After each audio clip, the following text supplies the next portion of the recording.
Chapter 396. Within the Wang family's residence, on a small path, a few youths dressed in luxurious clothes gave mocking smiles as they stopped an ordinary-looking youth. Slap! One of the youths walked up and viciously slapped the ordinary-looking youth's face. The ordinary-looking young man took a few steps back from the slap.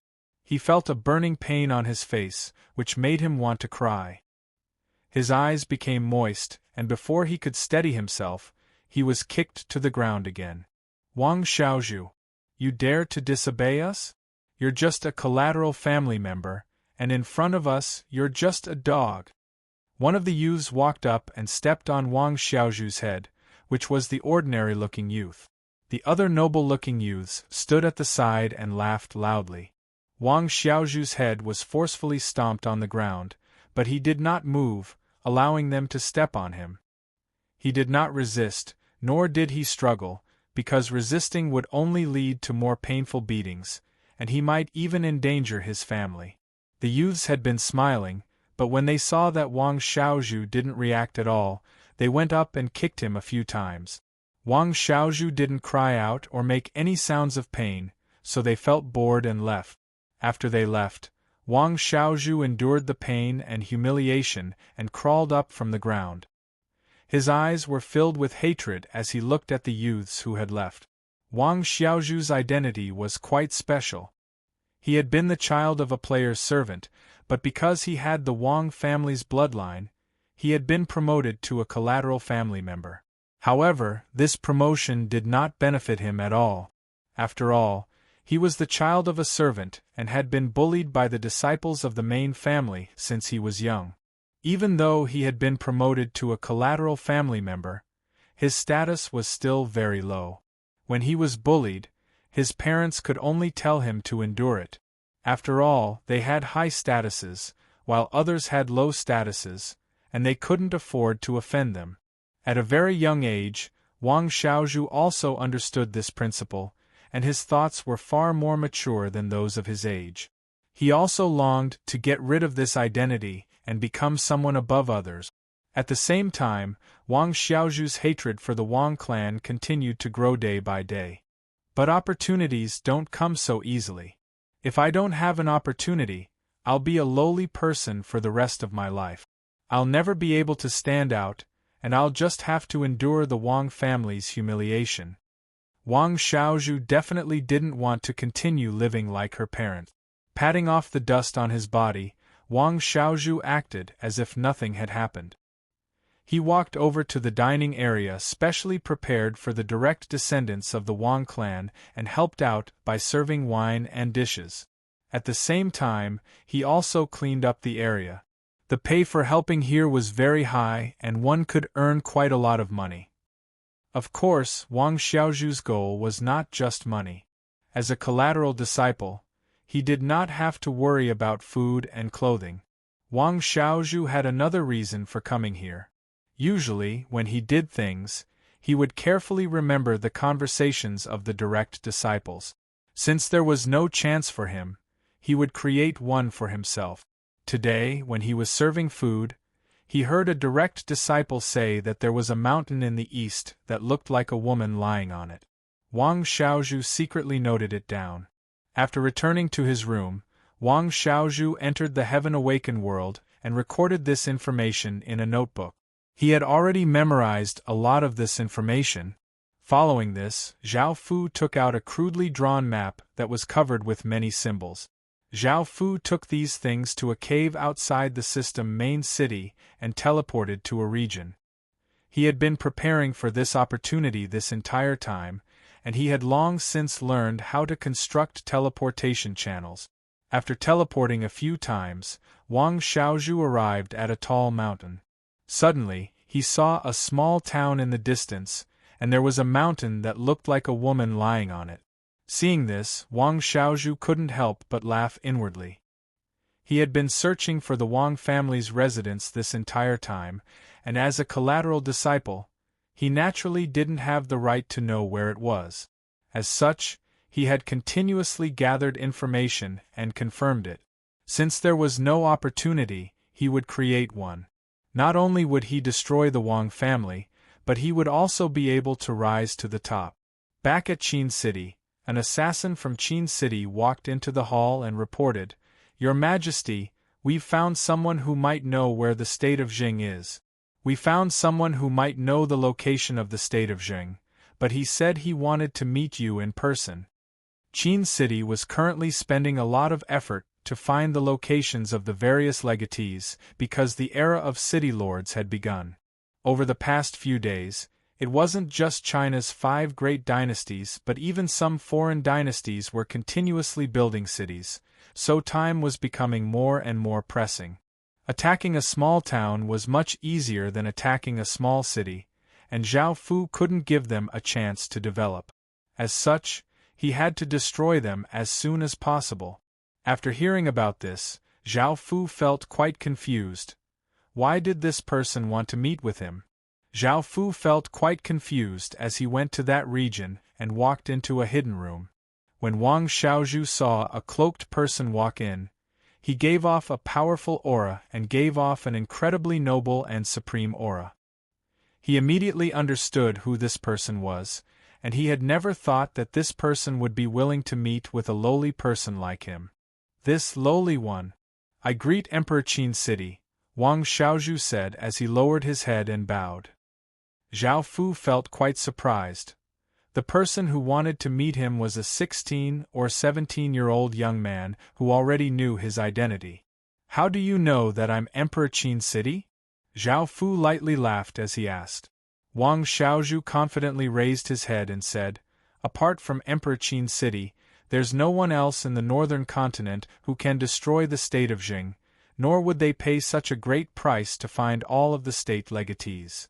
Even though Wang Xiaozhu's status was quite low, he knew a lot about the internet, and he had long since confirmed all of the information about Emperor Qin City. Ever since Qin City had destroyed Great Shun City, he had started to make plans. When Zhao Fu heard this, he couldn't refute this reason, and he felt that this young man was quite scheming. As such, Zhao Fu didn't waste any more words and asked, "What do you want?" Wang Xiaozhu didn't hide his intentions and replied, "Your Majesty, I need a silver-grade city creation stone and 20,000 gold coins. I need a silver-grade city creation stone and 20,000 gold coins. Also, I want you to agree to one of my requests." "I can agree to the first 2 requests, but what's the last one?" After hearing Wang Xiaozhu's words, the first 2 requests weren't worth mentioning at all compared to conquering the state of Jing. However, Zhao Fu had to be careful about the last request. He couldn't casually agree to someone else's request. After all, a sovereign's word was worth more than 1,000 taels of gold, so he had to do as he said. Chapter 397. I ask that your Majesty slaughter all of the Wang family's direct descendants, not only in the heaven-awakened world but also in the real world. Wang Xiaozhu spoke with hatred and killing intent. It was difficult to imagine that this young man would have such hatred and killing intent. It was not something that people of the same age could have. Hearing this, Zhao Fu thought about it. Attacking the state of Jing would definitely mean killing everyone in the Wang family, which was not a problem. However, doing so in the real world would be quite difficult. First, the real world still maintained its order, which could not be broken. Otherwise, the real world would collapse, and the world would enter the apocalypse, which would not be good for anyone. Moreover, as a nation legacy faction, the Wang family was a local tyrant. Even if they used the Ying family's power, it would not be easy to get rid of them. Zhao Fu looked at this young man filled with hatred. He did not know how much enmity this young man had with the Wang family, but he only cared about benefits. He said, "I can kill everyone in the Wang family in the heaven-awakened world." Wang Xiaozhu thought about it and asked, "Your Majesty, if the heaven-awakened world devours the real world, will you kill everyone in the Wang family?" Zhao Fu did not think much before replying, "I will." If Qin wanted to destroy the state of Jing, he would have to destroy the Wang family. After all, the enmity from destroying a country would be incredibly deep, so he had to get rid of the Wang family by the root. After hearing this, Wang Xiaozhu smiled and handed a map to Zhao Fu, saying, "Your Majesty, this is where the state of Jing is." Zhao Fu took the map and looked at it. It was a rough map that was quite blurry, but it had a detailed introduction and teleportation channels. Zhao Fu handed it to Qin's assassin and had him confirm it. Qin's assassin took the map and quickly left, and everyone waited. Wang Xiaozhu silently waited by the side, not daring to say anything. He had heard on the internet that Qin's legatee was incredibly cruel and bloodthirsty, and his hands were stained with the blood of hundreds of thousands of people. It was best for him to be careful. The room fell silent and time gradually passed. After a while, Qin's assassin returned and reported, "Your Majesty, we've verified that this place belongs to the state of Jing. This place belongs to a town in the state of Jing." Zhao Fu gave a trace of a smile and took out a spatial ring and threw it at Wang Xiaozhu as he said, "The things you want are in there." Wang Xiaozhu happily caught the storage ring and looked inside. He found that it was filled with shiny gold coins and a silver Rubik's Cube. Wang Xiaozhu couldn't help but feel excited. This was the capital he would need in the future. Don't be like your parents and swallow your anger. You can also build your own force, obtain glory, splendor, wealth, and the highest power. After getting the location of the state of Jing, Zhao Fu didn't care about Wang Xiaozhu's expression at this moment. He left the room with Qin and the others. He also ordered people to follow Wang Xiaozhu to prevent him from divulging the information of the state of Jing again and to guard against any conspiracy. It was always better to be careful. Afterward, Zhao Fu gathered all the information he could about Jing. The state of Jing was a kingdom at the end of the Sui dynasty, and it had been established by Wang Shichong. Wang Shichong had been a general of the Sui dynasty and held a high position. After Emperor Yang of Sui was killed, he made the king of Yang Tong the emperor and deposed Yang Tong. He established the state of Jing, but he was defeated by Li Shimin of the Tang dynasty, and the state of Jing was destroyed. The state of Jing had only been established for a short period of time, and it was a kingdom in a chaotic era. It didn't have much fate, and the legacies of a kingdom in a chaotic era usually didn't have much fate. There was enmity between the state of Jing and Great Tang, but Zhao Fu still wanted to destroy it. Even though he was doing Great Tang a favor, there was nothing he could do about it. It wasn't easy for the state of Jing to obtain its position. The state of Jing's factions were the same as other factions, and they were split into village residences and system residences. The system residences had 40,000 or so players, and they weren't as well managed as the state of Wei. Players weren't as loyal to the state of Jing, but there were still some who were diehard. Qin's assassin went through the village residences and found that they had fewer people than the state of Wei, only 50,000 or so, and their military strength was slightly weaker. After returning to Qin, Zhao Fu ordered people to gather the soldiers. After receiving the order, the soldiers quickly gathered, which made the ordinary residents of Qin feel quite strange. Recently, there had been many large gatherings of soldiers, most likely because the situation was quite tense.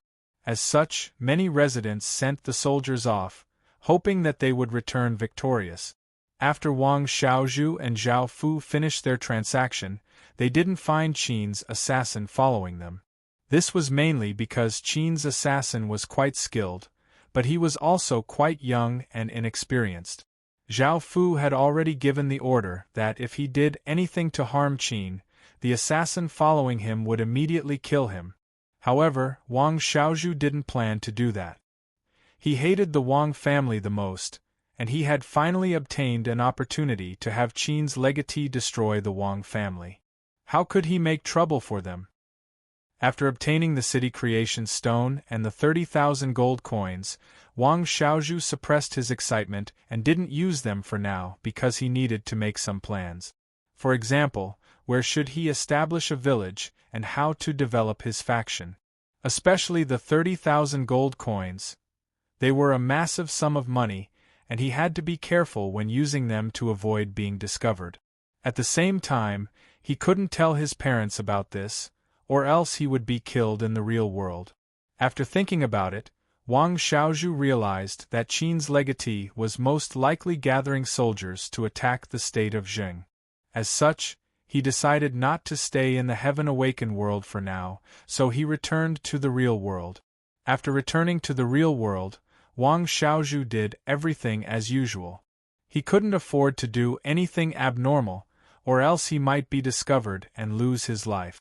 However, no matter how they thought about it, they wouldn't think that I was the one who leaked the information. No one had ever told him where the state of Zheng was, and he hadn't asked about it either. He had only gathered bits and pieces of information before finally finding it. How could they find out that he was the one who had leaked the information? Wang Xiaozhu was quite confident in this. Wang Xiaozhu went to the restaurant for the main family disciples and helped out. He did everything the same as before and didn't do anything out of the ordinary. At that moment, the main family disciples who often bullied him purposely kicked him and laughed before leaving. Even though Wang Xiaozhu looked as if he was enduring it, he was inwardly coldly laughing. The Wang family was going to perish at their own hands. All of the main family members of the Wang family deserved to die. Indeed, the Wang family hadn't expected a disaster to befall them, nor had they thought that the location of the village had been leaked. They felt that they had done a good job of keeping it a secret. The Wang family continued to do what they were doing, and they weren't on guard at all. In fact, the state of Zheng's legatee hadn't even entered the Heaven Awakened world yet, and everything seemed quite peaceful. Chapter 398. The state of Zheng was on flat land, and there were 10 or so villages around it. Because of the flat land, one could see large tracts of grain fields and many fruit trees. The city walls were 10 meters tall, but they were not made from mountain rocks but from fired brick. They were not as rough and imposing as mountain rocks, and they were more elegant and reserved. The sun had just set, and the afterglow of the setting sun fell on these villages, making them seem peaceful and peaceful. Attack!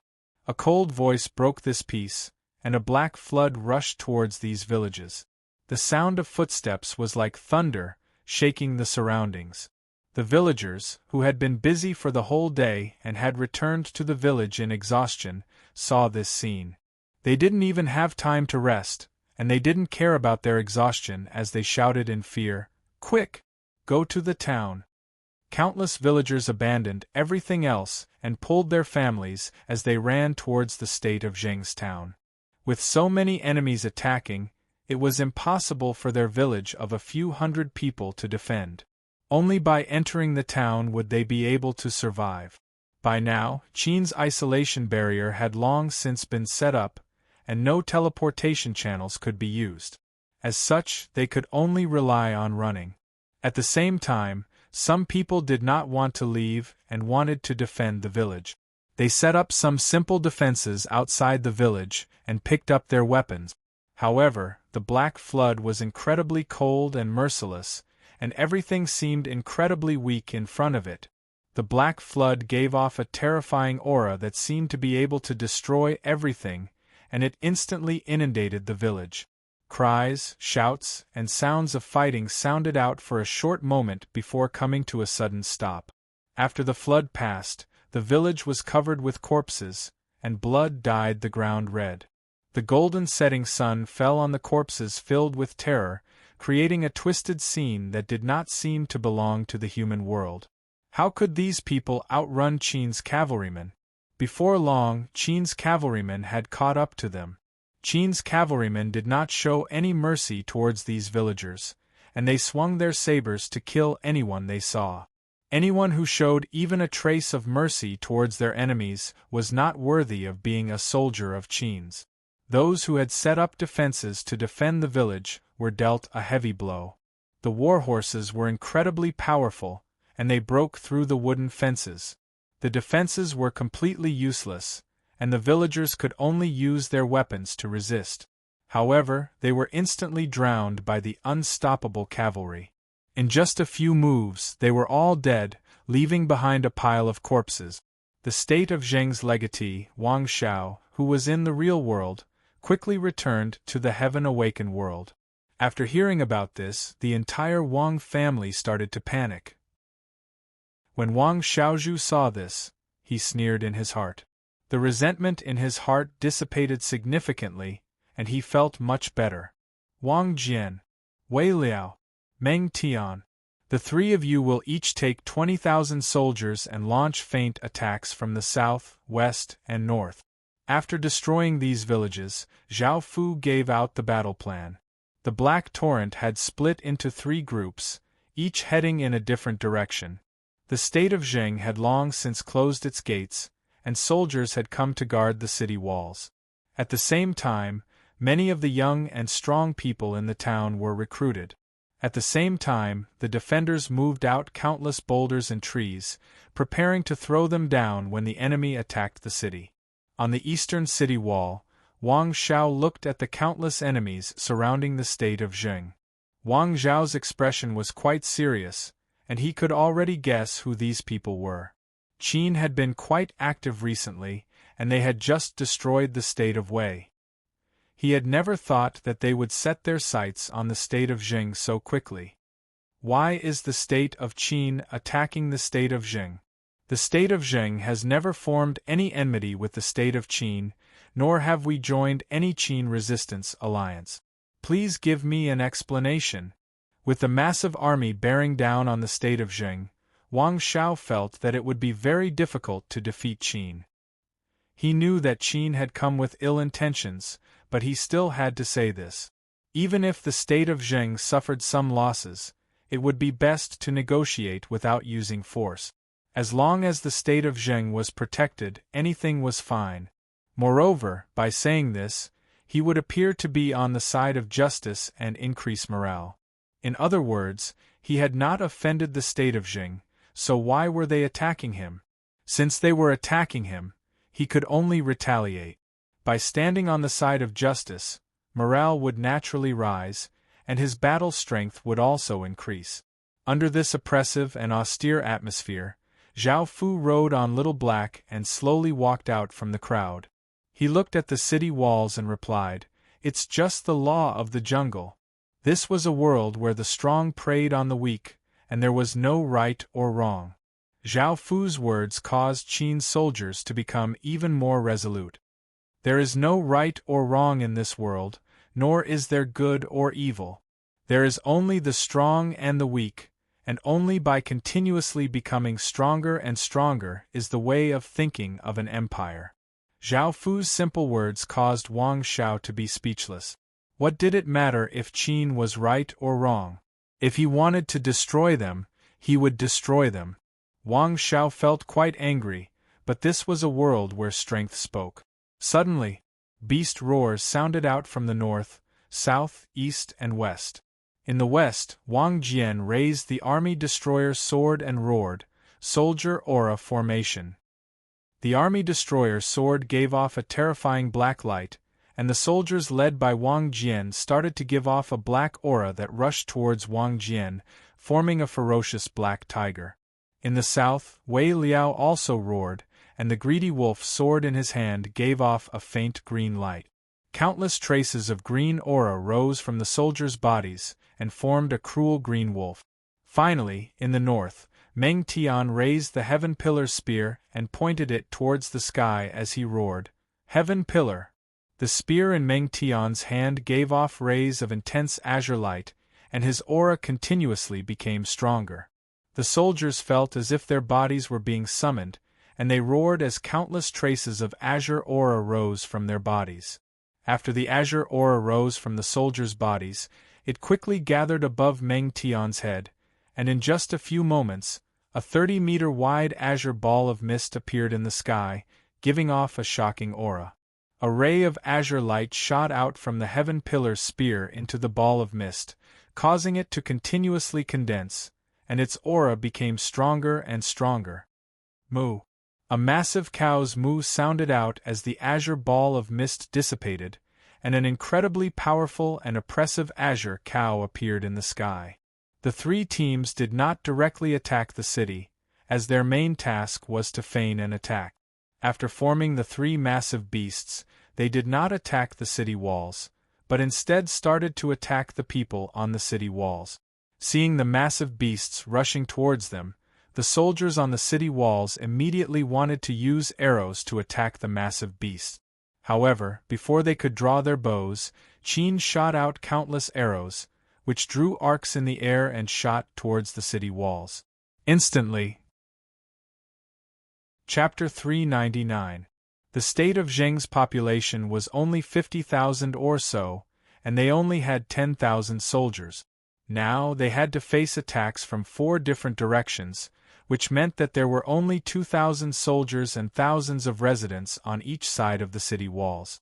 However, they had to face 20,000 Qin soldiers, and just the first wave of attacks had already caused 1/5 of the state of Zheng's soldiers to die. Following this, the 3 of them once again attacked. Qin's arrows were more powerful, allowing them to shoot further and more accurately, successfully suppressing the city guards. The 3 massive beasts in the sky took this opportunity to attack the city guards on the city walls. Even though the city guards also took this opportunity to attack the massive beasts, their cultivations were too weak, and they could only slightly exhaust the massive beast. Moments later, the state of Zheng's soldiers on the 3 city walls had already lost 2/5 of their forces, and they all called for help. Wang Xiao stood on the eastern city wall, and when he heard this news, his heart sank. However, he could not leave the eastern city wall. This was because the other 3 city walls only had to face 20,000 Qin soldiers, while his city wall had to face 60,000 soldiers. What's more, Emperor Qin was in charge, making it even more dangerous. As such, Wang Xiao could not leave, and he could only give the order to gather more residents. At that moment, traces of gray ghostly qi spread out, and the atmosphere became eerie and eerie. Wang Xiao, who had just given the order, was unknowingly covered by the ghostly qi. He immediately felt that something was off, and the soldiers around him froze as expressions of fear appeared on their faces. There were even some soldiers wildly swinging their sabers as if they were running away from something. Wang Xiao's body gave off a blue light, and as soon as the ghostly qi came close, it was like snow in winter meeting the spring sun. It immediately dissipated, and the ghostly qi did not affect Wang Xiao at all. Seeing that the dark ghost world had been successfully cast, Zhao Fu gave the order, "Fire the fire arrows." Zhao Fu did not expect to obtain many people from attacking nation legatees. After all, with the nation legatees' resistance, they would not be able to obtain many people. As such, Zhao Fu did not have to worry about using fire arrows. Even if he could not kill them, he could burn them to death. Moreover, even if the state of Zheng's town was burned down, Zhao Fu would not care. At most, he would lose some material gains. Zhao Fu only needed the state of Zheng's legacy stone and its fate. Flaming arrows shot towards the city walls like meteors. Roar! A dragon's roar sounded out as a blue barrier appeared, blocking a small portion of the fire arrows. Wang Zhao's body gave off a blue light as he furiously stood on the city walls. Because the ghostly qi that came near him dissipated, Zhao Fu was able to see him. The dark ghost world was quite useful against other people, but it was not so useful against people and things that specialized in restraining ghosts. For example, it was useless against kings, and ordinary illusions would only slightly affect kings. Wang Xiao felt quite furious, but he could tell that the state of Zheng had pretty much lost. As such, he suppressed his anger and yelled, "Great Qin's legatee! As long as my state of Zheng survives, I'll agree to any condition." Zhao Fu felt quite surprised that Wang Xiao would take such a step back, but Zhao Fu still refused. After all, the promise that the state of Zheng would not be destroyed did not mean that he would submit to Great Qin, but that he would pay any price for Great Qin to spare the state of Zheng. Of course, Zhao Fu refused. How could Zhao Fu give up such a fat piece of meat that was already in his mouth? Facing Zhao Fu's blatant refusal, Wang Xiao felt quite furious and a blue aura flame burst out, exploding out with terrifying power as it turned into a blue ray of light and shot towards Zhao Fu. Zhao Fu coldly laughed but didn't do anything. Beside him, Bai Qi waved his hand and the countless archers obeyed. Swish, swish, swish, countless arrows tore through the air as they shot towards Wang Xiao. Seeing so many arrows, Wang Xiao was shocked. He stretched out his hand and released a blue barrier of light. However, the countless arrows struck the barrier of light like rain. In just a moment, the blue barrier of light shattered, and Wang Xiao immediately released another barrier of light and began to dodge. In the end, Wang Xiao's right arm was hit by an arrow and he fled back to the city wall. Consuming fate could allow one to obtain immense power for a short period of time, but this power was not limitless. Even if Zhao Fu didn't use his nation armament, he wouldn't dare to face 60,000 soldiers head-on. In this world, one could be invincible and could kill countless people, just like a godly spirit. However, even a godly spirit could be killed as long as there were enough people and enough power. Wang Xiao retreated back to the city wall, feeling quite afraid. That rain of arrows was simply too shocking, and he couldn't just charge over. Wang Xiao raised his sword and pointed it at Zhao Fu as he yelled, "Legatee Qin, do you dare to fight?" Wang Xiao was thinking that if he could defeat Qin's legatee, not only would the state of Zheng be able to resolve this crisis, but the state of Zheng would also obtain Qin's fate and dominate the world. Of course, this was just Wang Xiao's wishful thinking. A legatee definitely couldn't defeat a dynasty legatee, as a dynasty legatee had an incredibly terrifying item, which was a nation armament. However, Zhao Fu didn't have any plans to use his nation armament, as it was not easy to obtain fate. In fact, Zhao Fu didn't even bother with Wang Xiao's challenge and ordered his soldiers to continue shooting arrows. The flaming arrows gave off an incredibly sharp aura as they continued to fly towards the city wall. Wang Xiao was infuriated that he had been completely ignored. He raised his saber and roared as a blue pillar of light exploded out, shooting into the clouds. A massive aura spread out, shaking the heavens. Roar! A 60 or so meter long blue dragon appeared and gave off a dragon's roar that sounded out for dozens of kilometers, causing countless creatures to flee in fear. Zhao Fu looked at the blue dragon and found that it was only 60 or so meters long, which meant that it didn't have much fate. Seeing the dark ghost world slowly dissipate, Zhao Fu didn't hesitate and decided to release his fate dragon to suppress it. However, at that moment, a soldier came to report that there were less than 2,000 soldiers defending in the north, south, east, and west directions.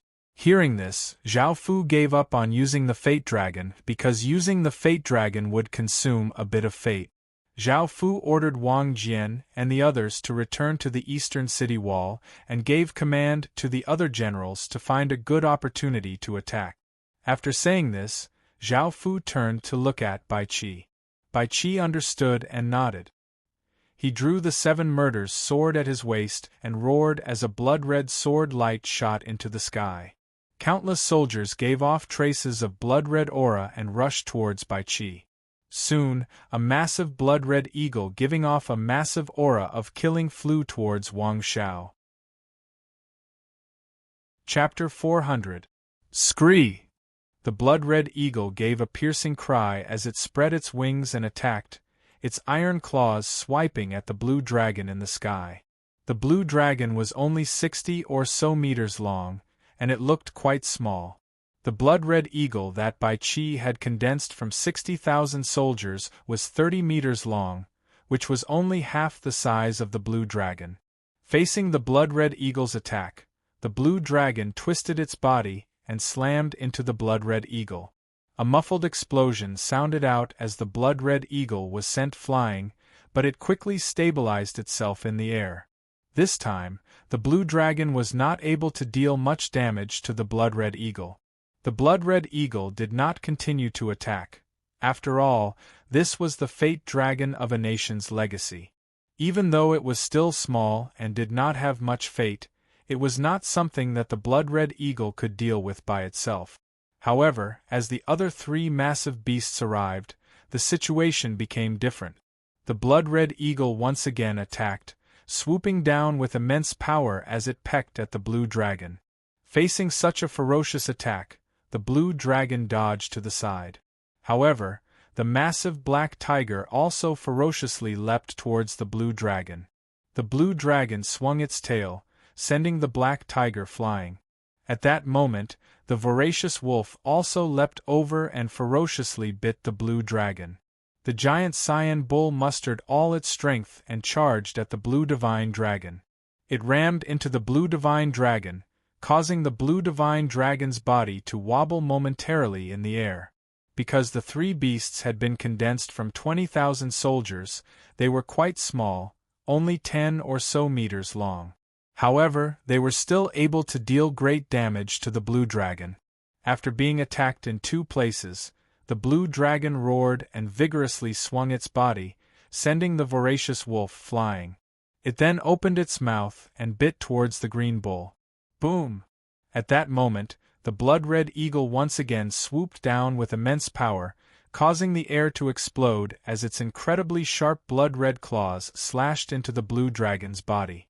After being heavily injured, the blue dragon roared and bit towards the blood-red eagle. The five giant beasts fought in the sky, creating gusts of wind. Their auras were extremely shocking, and the battle was extremely intense. However, overall, the Qin side had a great advantage because it was 4 against 1. Wang Zhao's expression was quite unsightly. He had never thought that his fate dragon would be suppressed by 4 massive beasts. Moreover, the other side didn't even bother to release their fate dragons. This was a great humiliation to him. Riding on Little Black, Zhao Fu looked at Wang Zhao with his blood-red eyes, and the king's seal appeared on the back of his right hand as he said, "Little Sha, Little Qing, go kill him." Suddenly, 2 figures burst out with powerful auras and rushed out from the crowd. They quickly ran towards the city wall like black shadows. With a few leaps, they jumped onto the city wall and started attacking Wang Zhao. Facing the fierce attacks of the two, Wang Zhao did not dare to be careless. He used all his strength to counter the attacks of the two. The command of the 3 other sides of the city wall was now given to Zhang Dahu, Xiao Jian, and Old Logue. Seeing that the defending soldiers were still hiding in the buildings and not willing to come out, Zhang Dahu ordered the archers to attack on their own. Attacking on their own accord meant that the archers would be able to attack as they pleased. They would not have to listen to orders, and they would all attack at once. This made it easier for them to attack scattered enemies. Following this, Zhang Dahe gave the order to attack, and 20,000 soldiers quickly rushed towards the city wall, their roars sounding like thunder as they charged. Hearing this, the state of Zheng's defending soldiers prepared to counterattack. However, every time they revealed themselves, an arrow would shoot at them. Moreover, there were less than 2,000 people on the city wall. There were not many of them, and they were quite sparse, so they were not able to provide much help. By now, the Qin soldiers had reached the bottom of the city wall and set up ladders. They quickly climbed up the city wall, and they had to act quickly. After all, attacking a city was a matter of life and death, and it was easy to be attacked while climbing ladders. Some of the defending soldiers risked their lives and threw heavy objects at the ladders, but it was useless. There were thousands of archers at the bottom of the city wall, and it was evident that the 2,000 defending soldiers were not a match for the 20,000 archers. Before, they were inferior to the Qin soldiers in all aspects, and now, even their morale had been crushed. As such, the state of Zheng's defending soldiers were doomed to lose. Not only did many of the Qin soldiers use ladders to climb up the city wall, but there were also many skilled soldiers who used chains to climb up the city wall. Soon, they took control of the city wall and opened the gates, allowing all of the soldiers to enter the state of Zheng's town. The other 2 groups of Qin soldiers also quickly took down the city wall and paid a small price to enter the state of Zheng's town. By now, there were not many people left in the state of Zheng's town. There had originally been 50,000 people, and now, There were only 10,000 or so elderly, children, and women left. Right now, the Qin soldiers' mission was to take control of the state of Zhengstown. The Qin soldiers did not kill those who surrendered, and those who resisted were killed regardless of gender or age. When the Qin soldiers entered the state of Zhengstown, the city heart released a 50-meter-wide blue energy barrier to protect itself. The three groups of Qin soldiers split up and quickly took control of the state of Zhengstown. Now, only the city hall was not under control. Because of the blue energy barrier, the 60,000 Qin soldiers were unable to break through it. As such, the three groups of Qin soldiers gathered with the main army on the east side and surrounded the state of Zhengstown. If they killed Wang Xiao, the energy barrier would automatically break. On the east side of the town wall, Wang Xiao ferociously slashed at Tuoba Qing with his saber. Tuoba Qing immediately used her blood-red sword to block, but Wang Xiao roared as his aura suddenly changed, and he forcefully pushed Tuoba Qing back 10 or so meters. However, Little Sha appeared behind Wang Xiao and slashed with his dagger, leaving a long gash on Wang Xiao's body.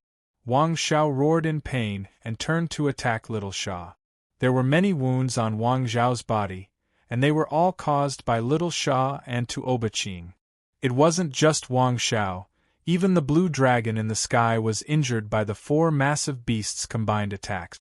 "All of you, stand down," an indifferent voice suddenly sounded, causing everyone to stiffen and withdraw from the battle one after another. Now, Wang Xiao was like an arrow at the end of its flight and was no longer a threat. It was time to reap the fruits of victory.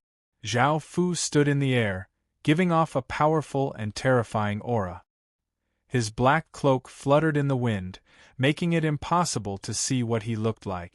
However, under the cloak were a pair of blood-red eyes that gave off a devilish aura. Arg! Chapter 401. Facing Wang Zhao's attack, Zhao Fu stood in the air and waved his hand, causing 3 chains to shoot out from the ground and ferociously shoot towards Wang Xiao. Wang Xiao slashed out with his saber, sending out a large wave of blue saber light that sent the 3 chains flying. Zhao Fu waved his hand again, causing 3 chains to shoot out from behind Wang Xiao. They contained shocking power as they tried to pierce through Wang Zhao's body. However, Wang Xiao slashed out with a terrifying saber light, sending the 3 chains flying. It was as if the iron chains could not reach Wang Xiao. Seeing that there were only 10 or so meters between Wang Xiao and Zhao Fu, Wang Xiao felt that Qin's legatee was only SOSO, and just as he was about to attack Zhao Fu expressionlessly stretched out a hand towards Wang Xiao and gripped the air. Xing! A massive metallic sound rang out, and in that instant, countless chains shot towards Wang Xiao from all directions.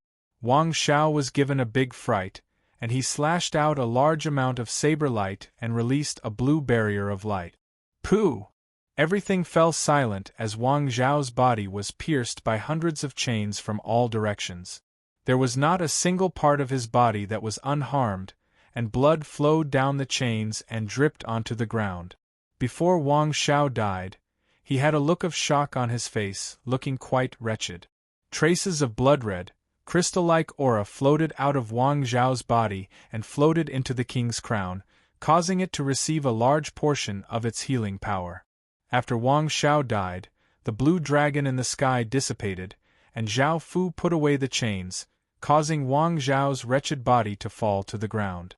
This was the first time Zhao Fu had truly used the king's crown's power, and it was incredibly powerful. Because it was a king armament, it was able to deal great damage to kings. Now it was time to clean up the battlefield. There was no need for Zhao Fu to worry about this, and he left it to Bai Qi to handle. After that, Zhao Fu flew towards the state of Zheng's city hall. With Wang Zhao's death, the barrier had long since shattered. Zhao Fu walked into the city hall and looked at the Rubik's Cube floating in the air. He placed his hand on it, and a system announcement sounded out. Zhao Fu had chosen to conquer it. Immediately, Zhengguozhen's city creation stone exploded out with a blue light that rushed into the sky, causing the entire sky to tremble as blue light filled the entire sky. Roar.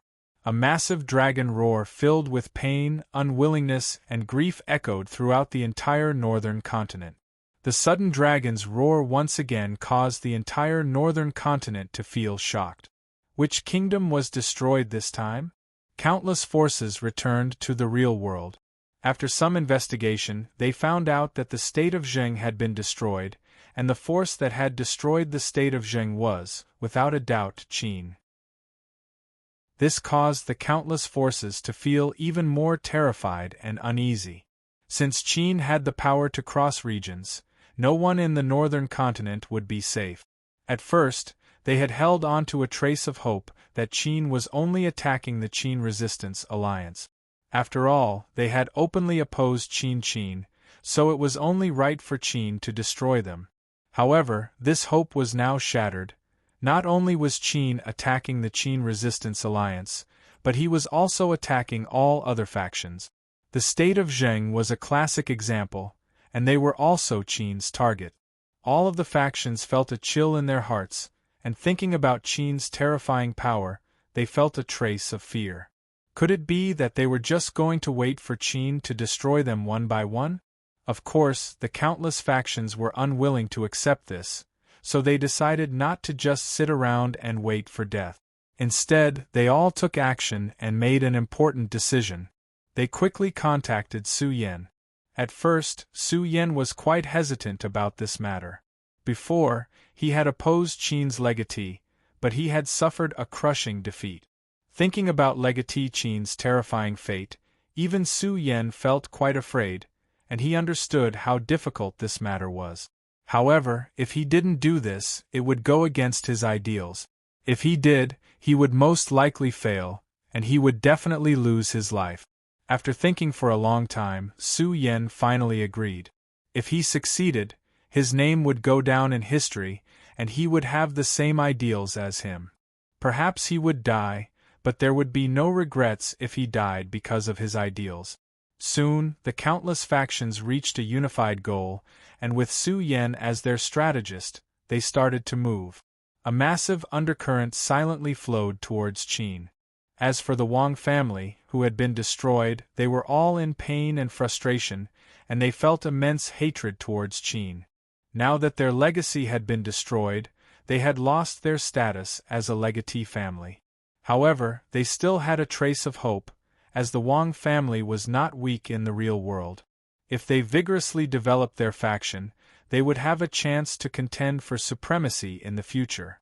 However, because they had lost their legacy, it would be much more difficult. As for who had leaked the location of their base, the Wang family had done a large-scale search and killed a few suspected members of the main family. It was a pity that they were unable to find the person who had leaked the location of their base. Wang Xiaozhu had seen all of this, and he couldn't do anything abnormal. Even though he was bullied and cursed at by others, he didn't feel much resentment. Instead, he felt incredibly happy, as the state of Zheng had been destroyed by his hands. At the same time, Wang Xiaozhu prepared to develop his own faction. A silver-grade city creation stone and 30,000 gold coins were enough for a faction to develop in a short period of time. Su Yan also went to find Great Shun and the state of Zheng, which had been destroyed by Qin. Because the state of Wei had submitted and stood on Qin's side, he couldn't obtain anything from them. The reason Su Yan went to find these two factions was to find out more about Qin's military strength. The two families were incredibly delighted to see Su Yan, as they now hated Qin to the bone. It was just that they didn't have the ability to resist. After finding out what the countless factions were thinking, as well as Su Yan's goal, the Li family and Wang family happily joined in, and they told Su Yan the details of their battle with Qin. After hearing about this, Su Yan felt quite shocked.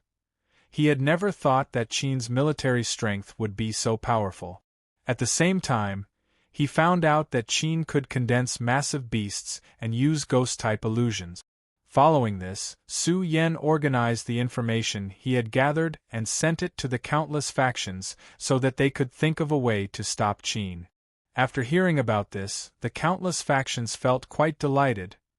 They hadn't misjudged Su Yan's abilities.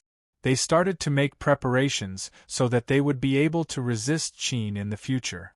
After doing these things, Su Yan looked over the situation in China and personally wrote 10 or so letters, sending them to the legatees of the various dynasties. Chapter 402.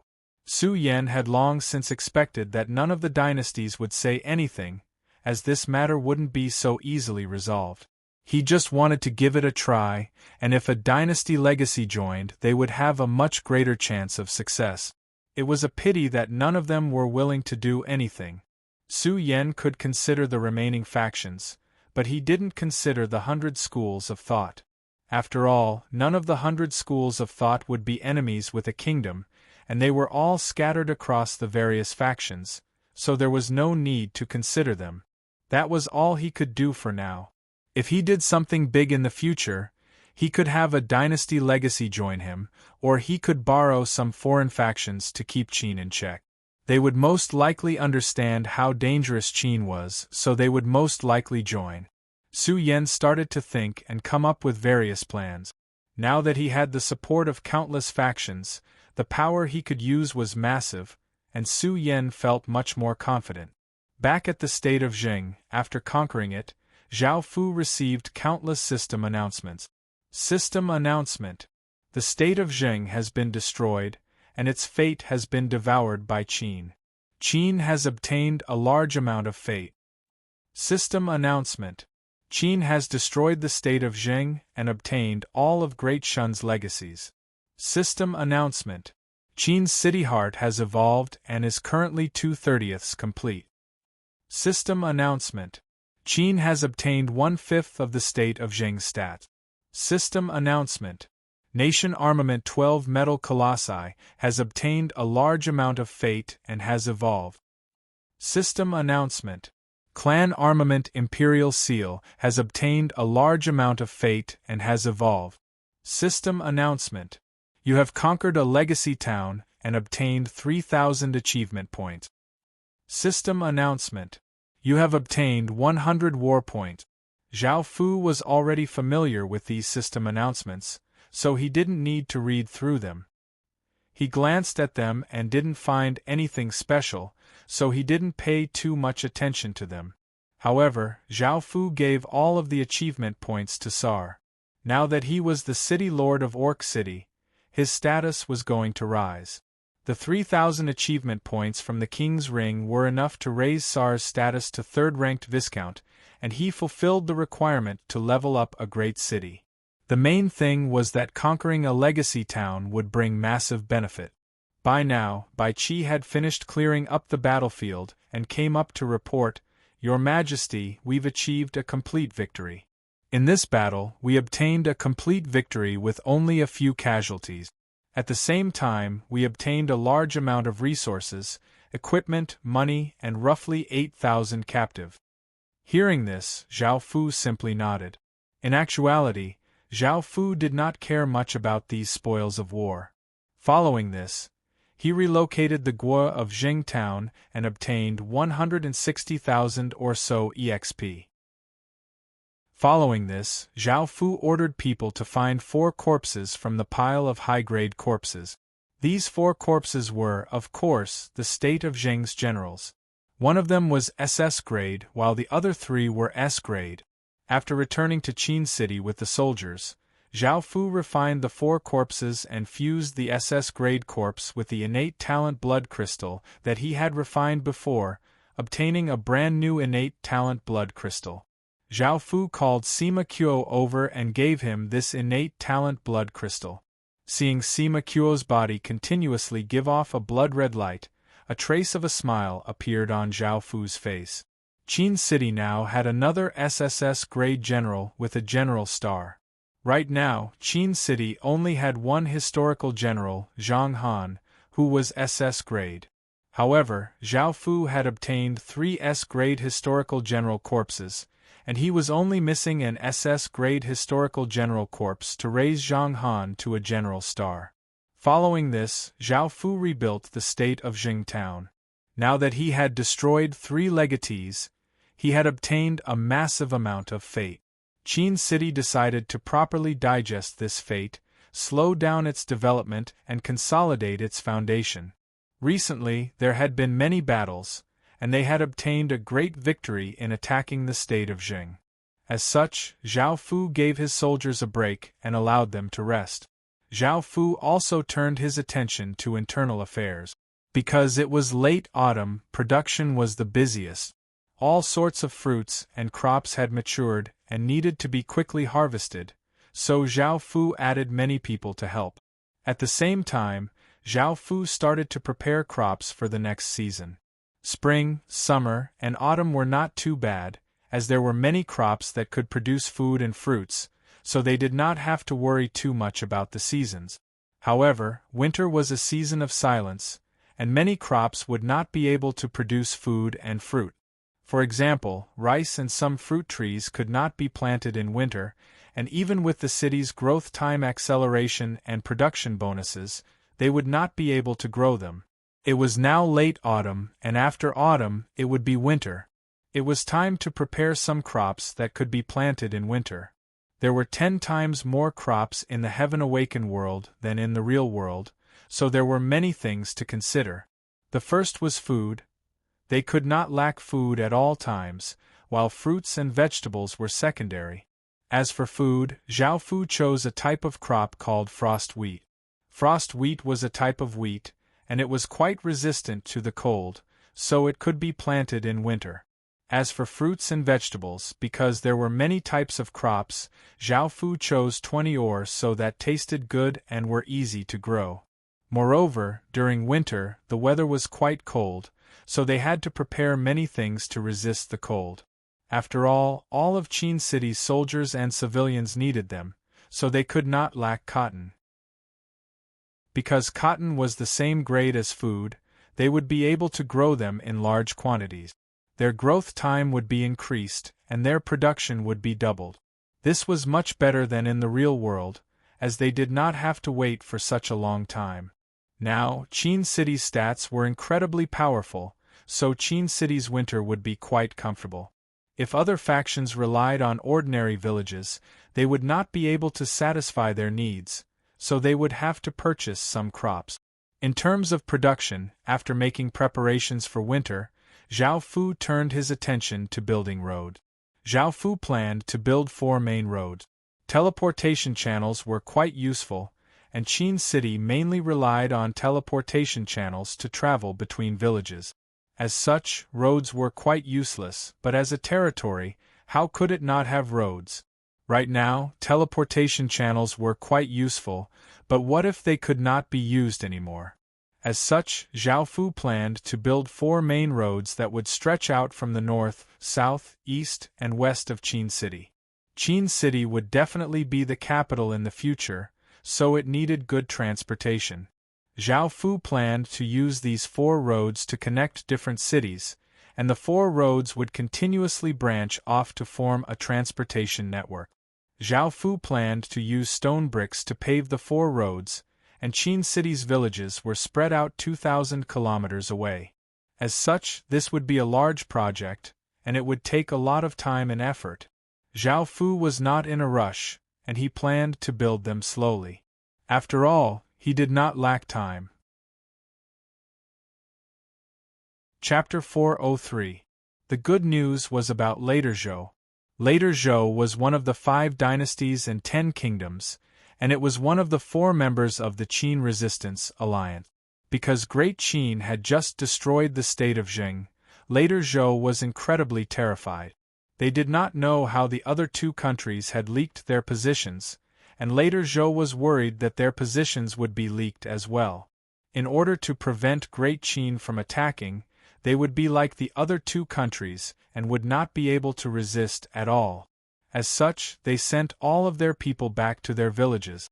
This meant that the established player faction would be transferred back to the village encampment to defend Zhou country together. However, with the character of the players, they would never do such a thing.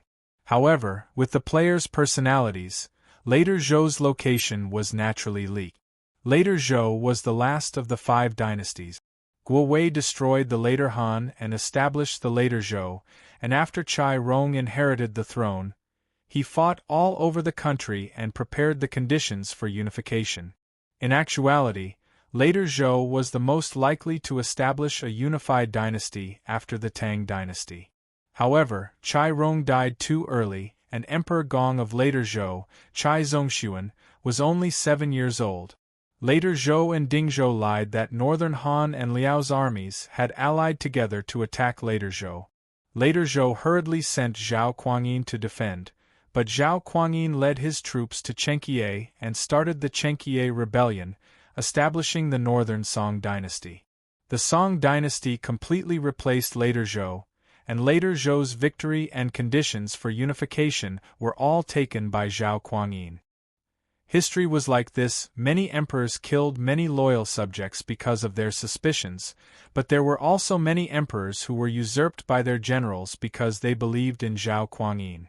Later Zhou was a country that had been divided at the end of the Tang dynasty, so its fate should not be weak. This was especially so because later Zhou had prepared the conditions for unification. Even though it had been stolen by Zhao Kuangyin, later Zhou had a lot of fate, and it would be a very juicy piece of meat. Now that later Zhou's location had been leaked, Qin would definitely attack. However, later Zhou and the Song dynasty were mortal enemies, and it seemed that Qin had once again helped someone else. Of the 3 states that Great Qin had destroyed, Great Shun had helped the Ming dynasty destroy Great Shun, and the state of Zheng had helped the Tang dynasty destroy Great Qin. The state of Wei didn't have much enmity with Great Qin, and it was only because it had been crippled by Great Qin's second emperor that they had enmity with each other. As such, the state of Wei had easily submitted. However, they still had to fight Zhou. Although they were suspected of helping others, the biggest beneficiary was the Qin state. If such an important thing as the location of the Zhou kingdom was leaked, then other information would naturally leak out easily. Of course, in order to know this, the Qin kingdom must pay a small price. However, other than Qin, it was useless for most people to want the land of inheritance. After all, did they dare to fight? Even if they fought, they wouldn't be able to defeat them.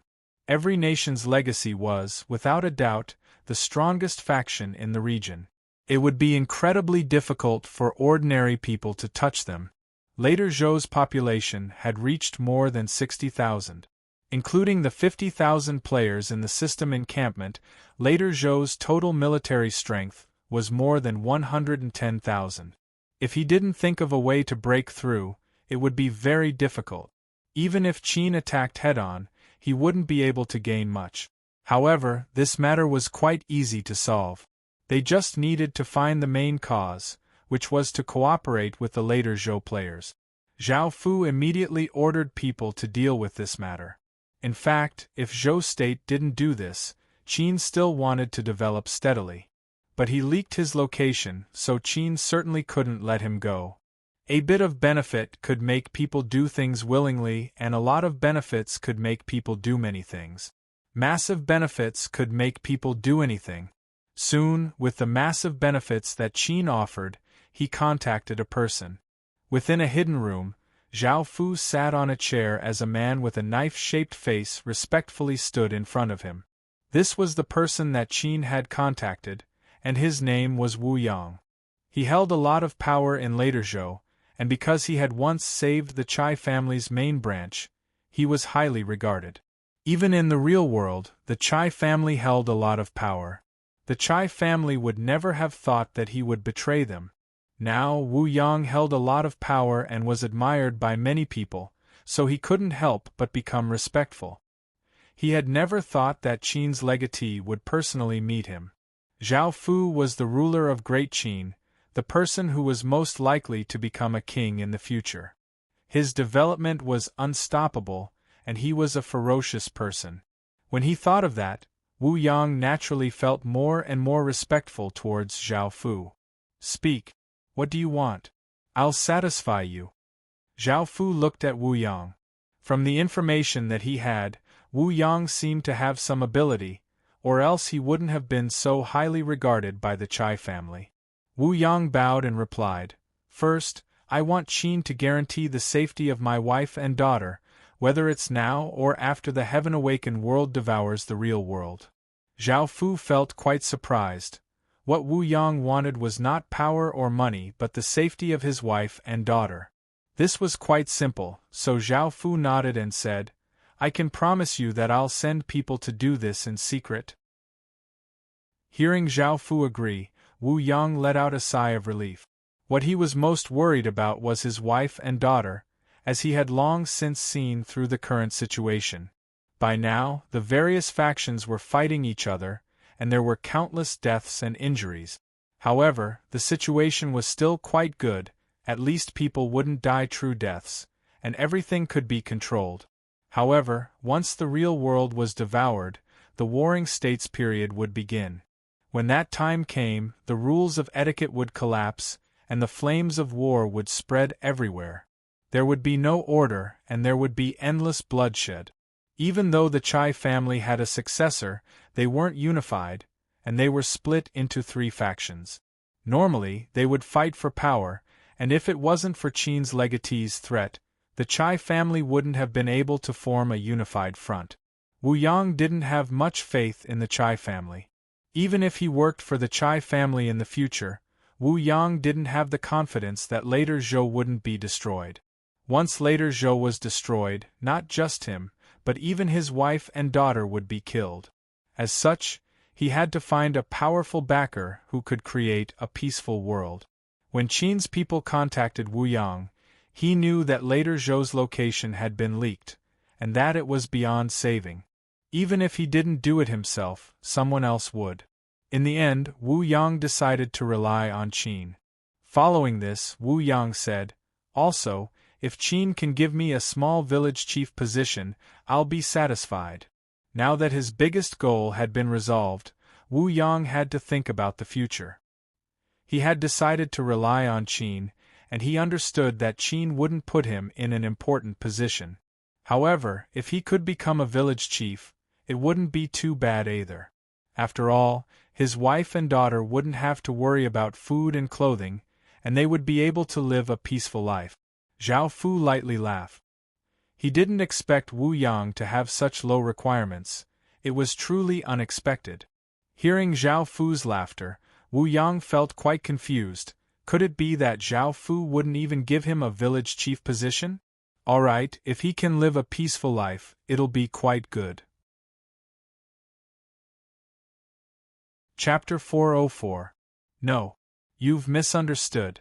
If we succeed, I'll support you to become the ruler of this region, Zhao Fu said as he smiled. Wu Yang didn't expect this at all, and he didn't know how to react. Zhao Fu wanted to support him to become the ruler of this region, which meant that he would be the most powerful player faction. "Thank you, Your Majesty." Wu Yang quickly came back to his senses and bowed to Zhao Fu in delight. In actuality, Zhao Fu had his reasons for doing this. Firstly, Wu Yang had a decent player faction, and if Qin could control it and support it, it would be easy for it to become the largest faction in the region. This would be the foundation for Qin City's future development. Of course, the core of this faction would still be controlled by Qin City. Zhao Fu wouldn't trust Wu Yang just because he valued family. After all, Wu Yang would betray him for the same reason. Moreover, if Wu Yang's wife and daughter fell into Zhao Fu's hands, he would be able to use them against Zhao Fu. Let's end this matter here. Go back and make some preparations, and I'll have people bring your wife and daughter safely back to the Ying family. Now that they had come to an agreement, Zhao Fu wanted to quickly carry out his plan. At that moment, Wu Yang suddenly thought of something and said, "Your Majesty, there's something that I want to tell you. I don't know if you'd like to hear about something." Zhao Fu gestured for Wu Yang to continue.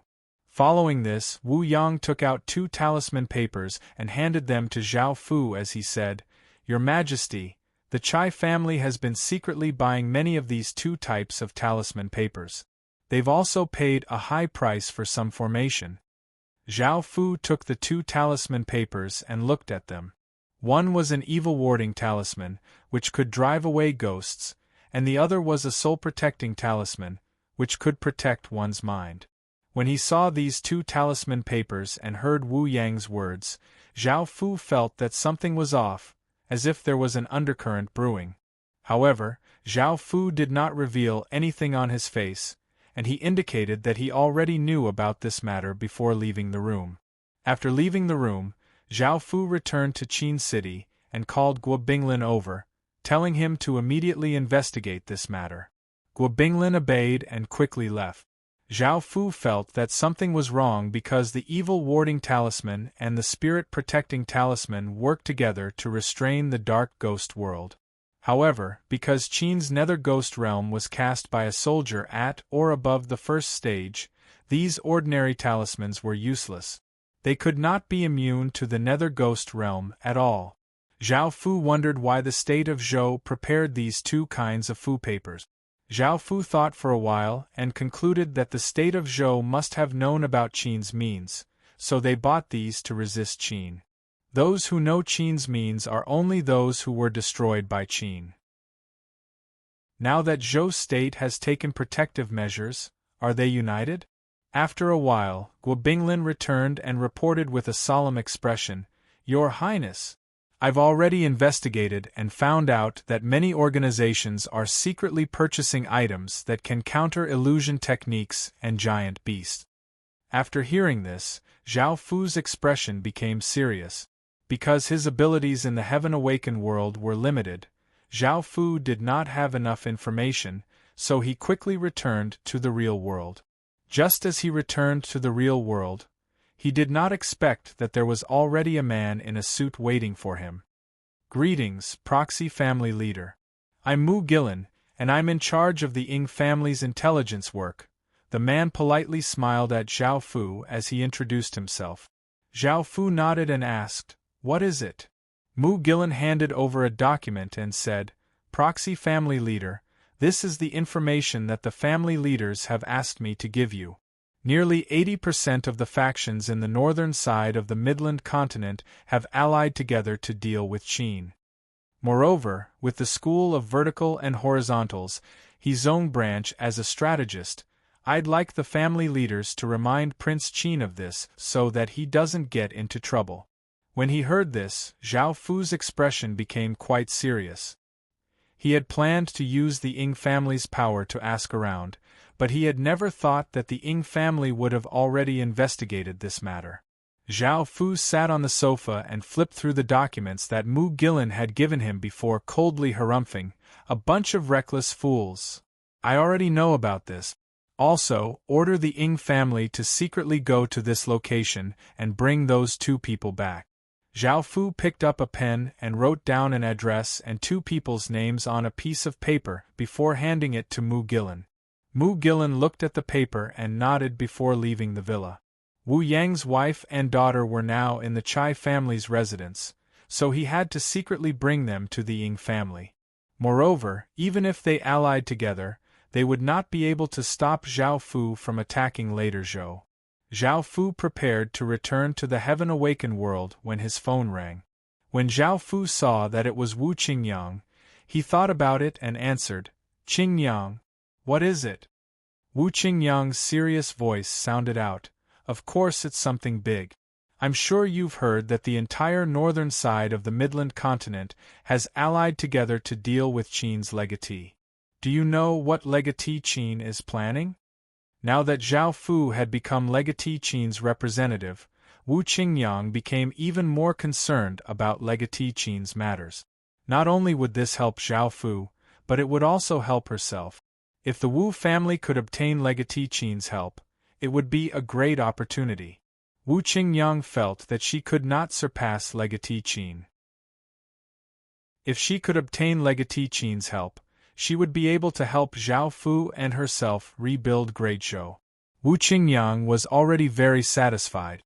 Because of Zhao Fu, the Wu family naturally became closer to Qin's legatee. After such a big thing had happened, Wu Qingyang had no choice but to become serious. In order to wait for Zhao Fu, she had not entered the Heaven Awakened world this entire time. "Oh, I'm not too sure, but I'll definitely resolve it. Zhao Fu could only reply like this because he had not thought of a way to resolve this matter yet. Hearing this, Wu Qingyang nodded before saying seriously, also, Zhao Fu, the Wu family will stand behind you and will most likely be of some help to you in front of Legatee Qin. Legatee Qin's murderous nature is too strong, and he's a very dangerous person. I'm worried that he might kill you in a moment of anger, so you should be careful in the future when working for him. Hearing Wu Qingyang's words, Zhao Fu couldn't help but laugh. How could he possibly kill himself? However, he felt quite warm towards Wu Qingyang's concern, and he replied, I understand. I still have things to do in the Heaven Awaken world. Hearing Zhao Fu's smile, Wu Qingyang felt quite angry. However, hearing that Zhao Fu understood, she nodded and hung up. Soon, they returned to the Heaven Awaken world. Zhao Fu told the various generals about the alliance against Qin's legatee, and after discussing it with them, they all looked quite serious. No one would be able to face so many factions without a headache. At the same time, Zhao Fu started to gather his soldiers. Chapter 405. Time gradually passed, and Zhao Fu received news that Wu Yang's wife and daughter had been brought back to the Ying family. After making sure that his wife and daughter were safe, Wu Yang let out a sigh of relief. By now, Wu Yang and the others had finished their plan and were just waiting for an opportunity to carry it out.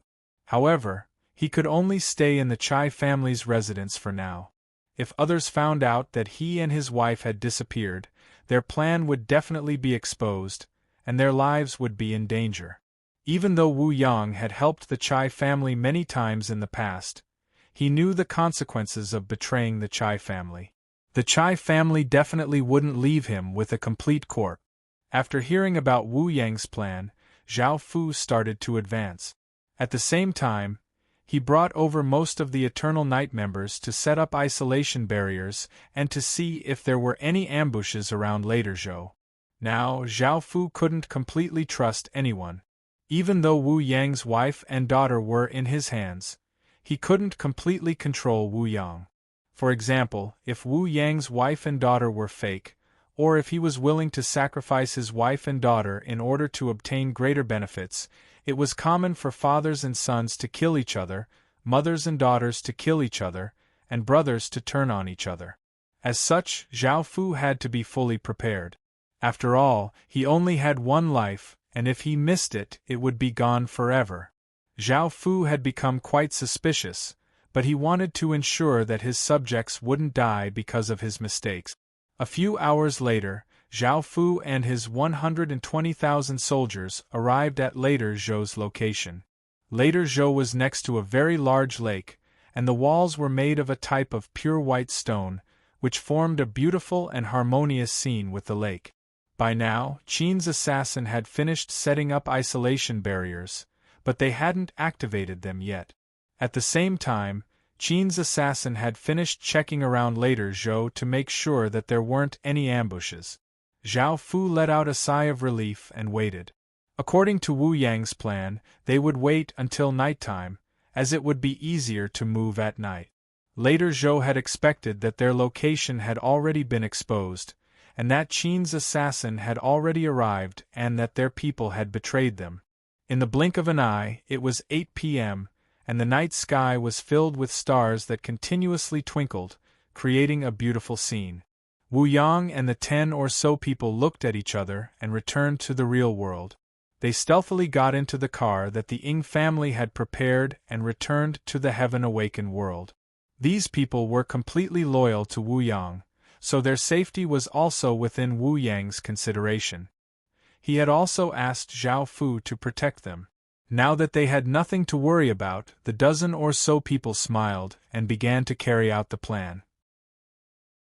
Wu Yang secretly gathered a group of players.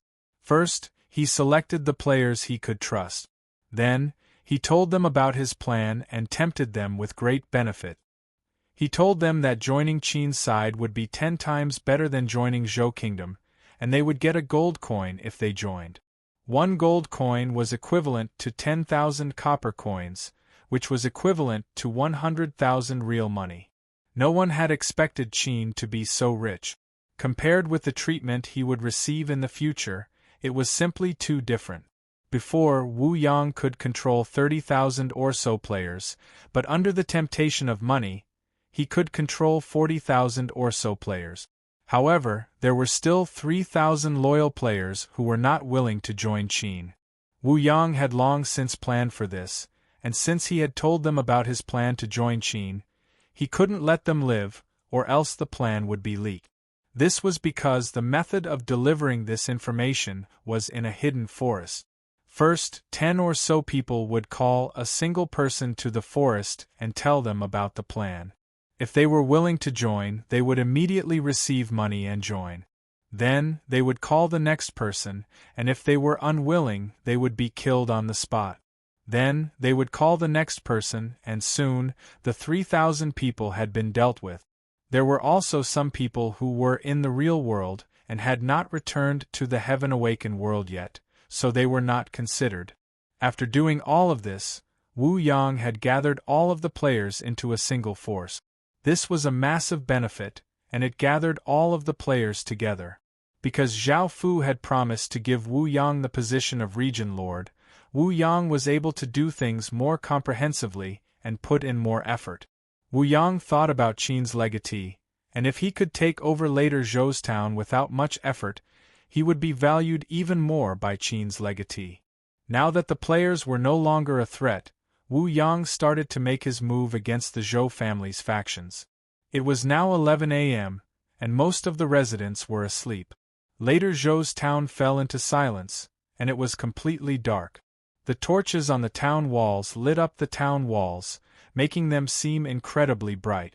Wu Yang first had some players carefully go to each house and release sleeping gas. The sleeping gas was quite effective against residents with weaker cultivations, but it was much weaker against soldiers. Following this, Wu Yang brought 10 or so people with 10 or so jugs of wine to the town walls. Because Wu Yang was a core member, he was quite familiar with later Zhou's people. Later Zhou's people trusted Wu Yang, so they weren't surprised that Wu Yang had come. The weather has been getting colder so quickly. Brothers, it must be tiring to guard the town walls. Have some wine to warm up your bodies, or else you'll get sick in such a cold weather. It was late autumn, and the weather was getting colder and colder. This was especially so at night, and Wu Yang used this as an excuse to bring out the poisoned wine.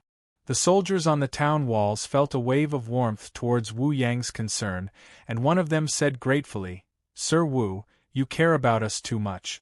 You really care for us too much, much more than the other adult." Wu Yang smiled and said, "It's nothing. You're all soldiers of later Zhou, and it's up to you to protect later Zhou. I've warmed up the wine, so hurry up and don't let it get cold." Hearing Wu Yang's words, a small portion of the soldiers came down and drank a mouthful of wine. They gave sincere smiles and thanked Wu Yang before returning to the town walls. Wu Yang couldn't help but feel a bit guilty towards the soldiers' gratitude. However, there was no turning back now. Hiding his guilt, Wu Yang smiled and said to the soldiers who hadn't come to drink yet, "Brothers, don't worry, just drink a mouthful. It'll be fine and warm up your bodies. I spent 30 or so silver coins to buy this wine, so it'll be a pity if you don't try it." Under Wu Yang's persuasion, the soldiers on the town walls couldn't help but come down. This was mainly because Wu Yang was a good person and was quite familiar with the soldiers. This made the soldiers trust him greatly. Some of the soldiers thought that they would be fine if they just drank a mouthful of wine, but they had never tried a wine that cost 30 or so silver coins. Some of the soldiers wanted to give Wu Yang some face, while others just wanted to join in on the fun. Seeing them drink the wine one after another, Wu Yang finally felt relieved. He sighed, "The Zhou nation has already fallen." Chapter 406. In the real world, it was now 9 p.m. Within an elegant-looking room, A luxurious-looking woman placed a few books on a desk and gave a benevolent smile as she said to a 12-year-old boy, "Xiao Hui. These are all books on how to govern a country. There are also some books on the art of war. Read them carefully and study them, they'll be very helpful to you in the future. As an emperor, not only do you have to handle internal affairs well, but you also have to perform well in the art of war. Only then will you be able to achieve great things in the future." The 12-year-old boy was called Chai Xiaohui, and he was the legatee of later Zhou. Compared to other boys, he was quite mature and had a resolute personality. "I understand, mother." After saying this, Kai Xiaohui lowered his head and began to seriously read his book. Ever since he had obtained the legacy, he knew what his responsibilities were. He also had a powerful enemy like the Song dynasty. He could only continue to work hard in order to revitalize Zhou in the future.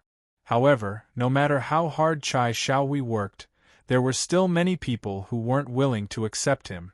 One reason was because he was too young. Who would want to follow such a young person?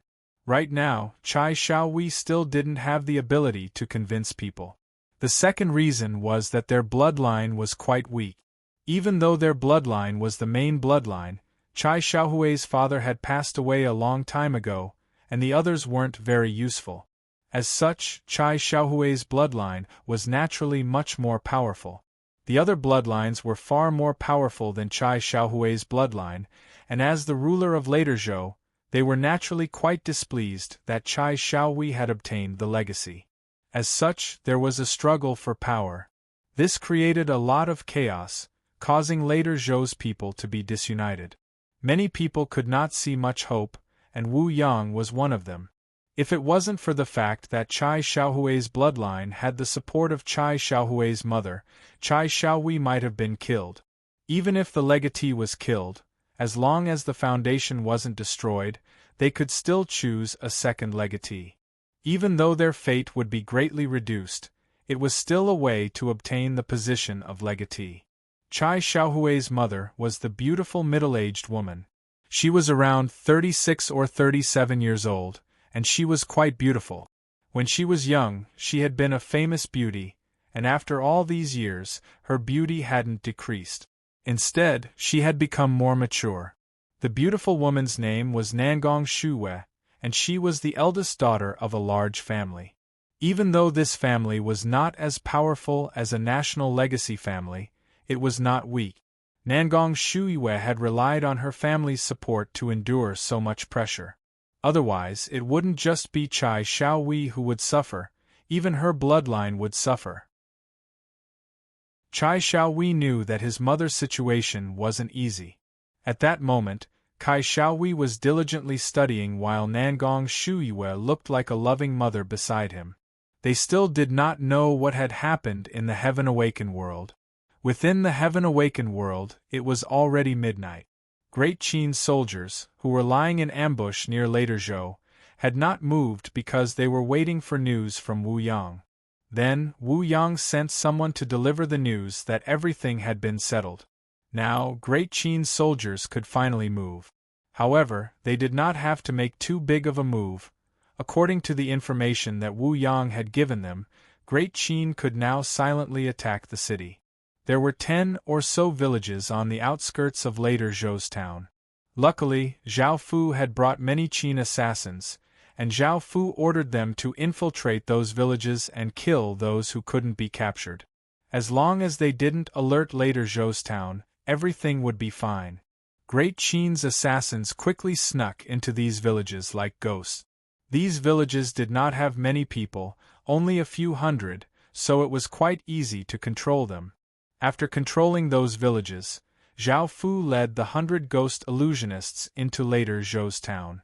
Because there weren't many hundred ghost illusionists, they wouldn't attract too much attention. If the 12 great armies moved, they would cause a great commotion. Wu Yang led the 100 ghost illusionists to the barrack. Later Zhou's town had 10,000 or so soldiers, and there were 2,000 or 3,000 soldiers on the town walls, 2,000 patrolling, and 5,000 or so soldiers in the barracks. Because of Wu Yang, Zhao Fu had complete information on later Zhou's town, so he ordered the 100 ghost illusionists to use the dark ghost world to trap the soldiers. Even though later Zhou's town had made ample preparations, the talismans were completely useless. The dark ghost world was an extremely powerful combination skill, and it was cast by Stage 1 soldiers. It was incredibly easy to deal with soldiers who hadn't even reached Stage 1 yet. Now, Wu Yang controlled the western side of the town walls, but he didn't know anything about the other 3 sides. The eastern side was personally guarded by a historical general, so Wu Yang didn't dare to act rashly. Zhao Fu split the 10,000 soldiers into 3 groups and sent them into later Zhou's town. With the help of other players, they gradually took control of later Zhou's town. However, many people were still asleep, and the barracks was covered by a gray ghostly qi. The surroundings were deathly silent. The patrolling team had either been knocked out or killed a long time ago. The only places that Qin hadn't taken control of were the central region of later Zhou's town and the other 3 sides of the town walls. Right now, Great Qin could not enter the core region because once outsiders entered, the city heart would automatically go into a protective state and release a protective barrier. After taking complete control of later Zhou's town, Zhao Fu gave the order to advance. Qin's soldiers, who were lying in ambush, started to attack the other 3 sides of the town walls. The 3 sides of the town walls only had 2,000 or so soldiers, while Qin had 10,000 or so soldiers and 40,000 or so players. This was a completely disproportionate battle. The soldiers on the town walls hadn't expected arrows to suddenly shoot out from behind them, and they had been killed without any preparation. The historical general on the eastern side of the town walls was quite shocked that something like this had happened. However, seeing that a large number of enemies had already rushed up the town walls, the historical general knew that the situation had taken a turn for the worse, and he yelled, "Enemy attack!" The historical general's voice tore through the night sky, but no one responded. The surroundings were completely silent, and even though the sounds of battle were quite loud, no one responded. Immediately, the historical general's heart sank, but the battle quickly ended. The defending soldiers were either killed or captured, and the historical general tried to resist. However, it was a pity that he was surrounded by a few Qin generals, and he was captured in just a few moves. The other 3 sides of the town walls were also taken down by Qin without any resistance. Now, only the central region hadn't been breached. Zhao Fu led his army into later Zhou's town from the western gate, and he didn't hesitate to head towards the central region of later Zhou's town. At that moment, a yellow energy barrier appeared in the central region to protect itself. There were 100 guards and a historical general holding a weapon as he looked around with an unsightly expression. Chapter 407. Hearing this system announcement, Chai Xiaohui's face paled. Nangong Shuiwei sensed the change in Chai Xiaohui's expression and asked in concern, "Xiaohui, are you all right? What happened?" Chai Xiaohui's body stiffened, and his face paled as he replied, "Mother, the Zhou Empire has already been invaded, and the protective barrier has been activated." "What?"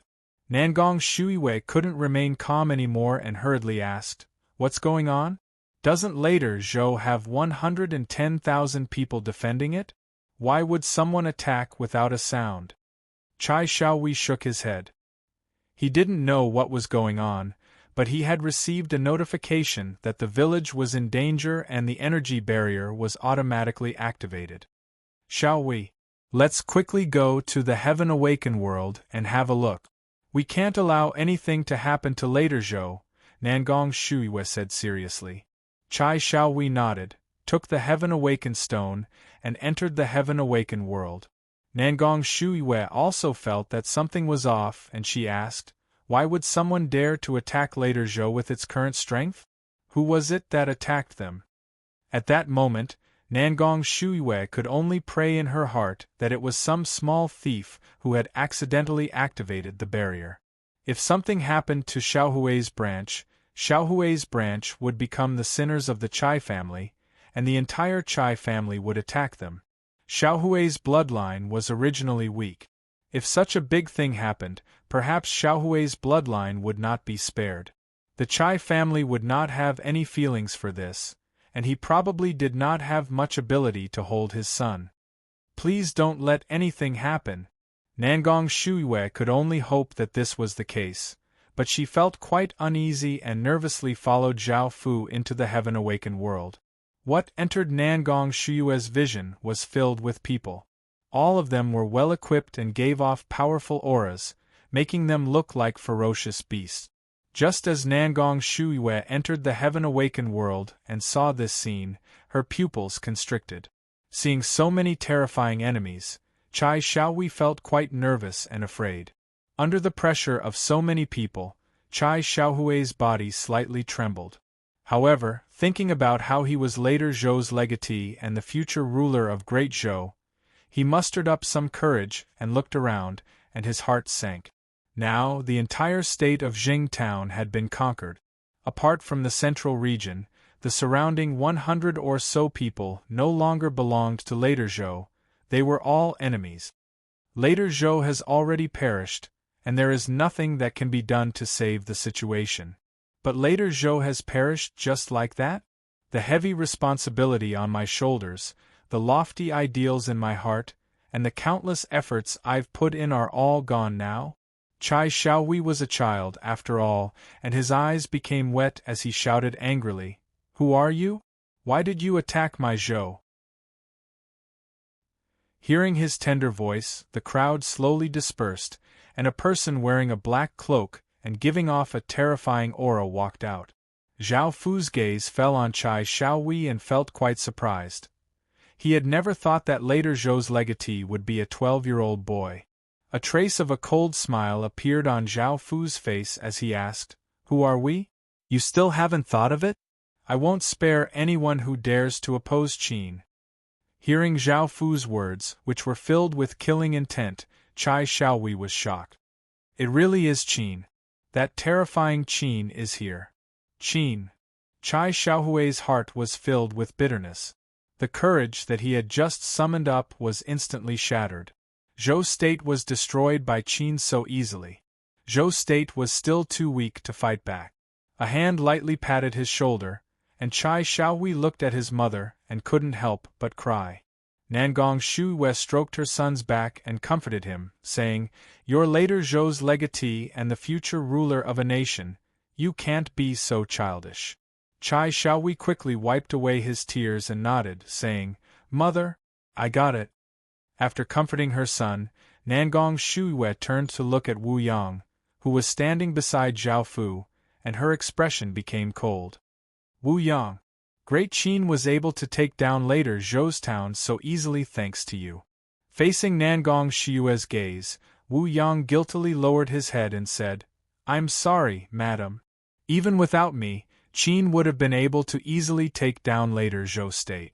Qin's rise is unstoppable, and the Chai family is fated to be destroyed by Qin. Also, I believe that Emperor Qin is the most likely person to bring peace and prosperity, so I decided to submit to Qin." Hearing Wu Yang's explanation, Nangong Shuiwei couldn't help but coldly harumph. Some decisions had not been made by her but by the Chai family. At first, she had been very opposed to joining the Qin Resistance Alliance because the Song dynasty was already their enemy. Later Zhou state couldn't face two dynasties at once.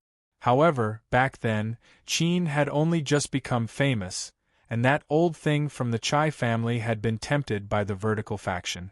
He had thought that the school of vertical and horizontal would help the Chai family, so he had joined the Qin Resistance Alliance. However, reality proved that he had been wrong. Now that Qin's reputation was unparalleled, and even the 100 schools of thought had to lower their heads, the school of vertical and horizontal hadn't helped later Zhou. Now, even though Wu Yang's words were reasonable, Nangong Shuiwei definitely wouldn't forgive his betrayal. "Wu Yang, I've treated you quite well," Nangong Shuiwei said coldly. She knew that Wu Yang controlled some players, and if they rebelled now, perhaps later Zhou would still have a trace of hope. Wu Yang understood Nangong Shiyue's words, but he could only sigh. The 40,000 or so players under him couldn't compare to Qin's soldiers at all, and even if they rebelled now, they would only cause trouble for Qin and wouldn't change the outcome. Now that he had personally witnessed how powerful Qin was, Wu Yang became even more loyal to Qin. "I'm sorry, madam, I've decided to join Qin." Wu Yang spoke resolutely as he bowed to Nangong Shiyue, calling her madam for the last time. When he raised his head, he viewed Nangong Shiyue as an enemy. Nangong Shiyue felt quite angry and was about to say something. "Enough!" A voice suddenly cut her off.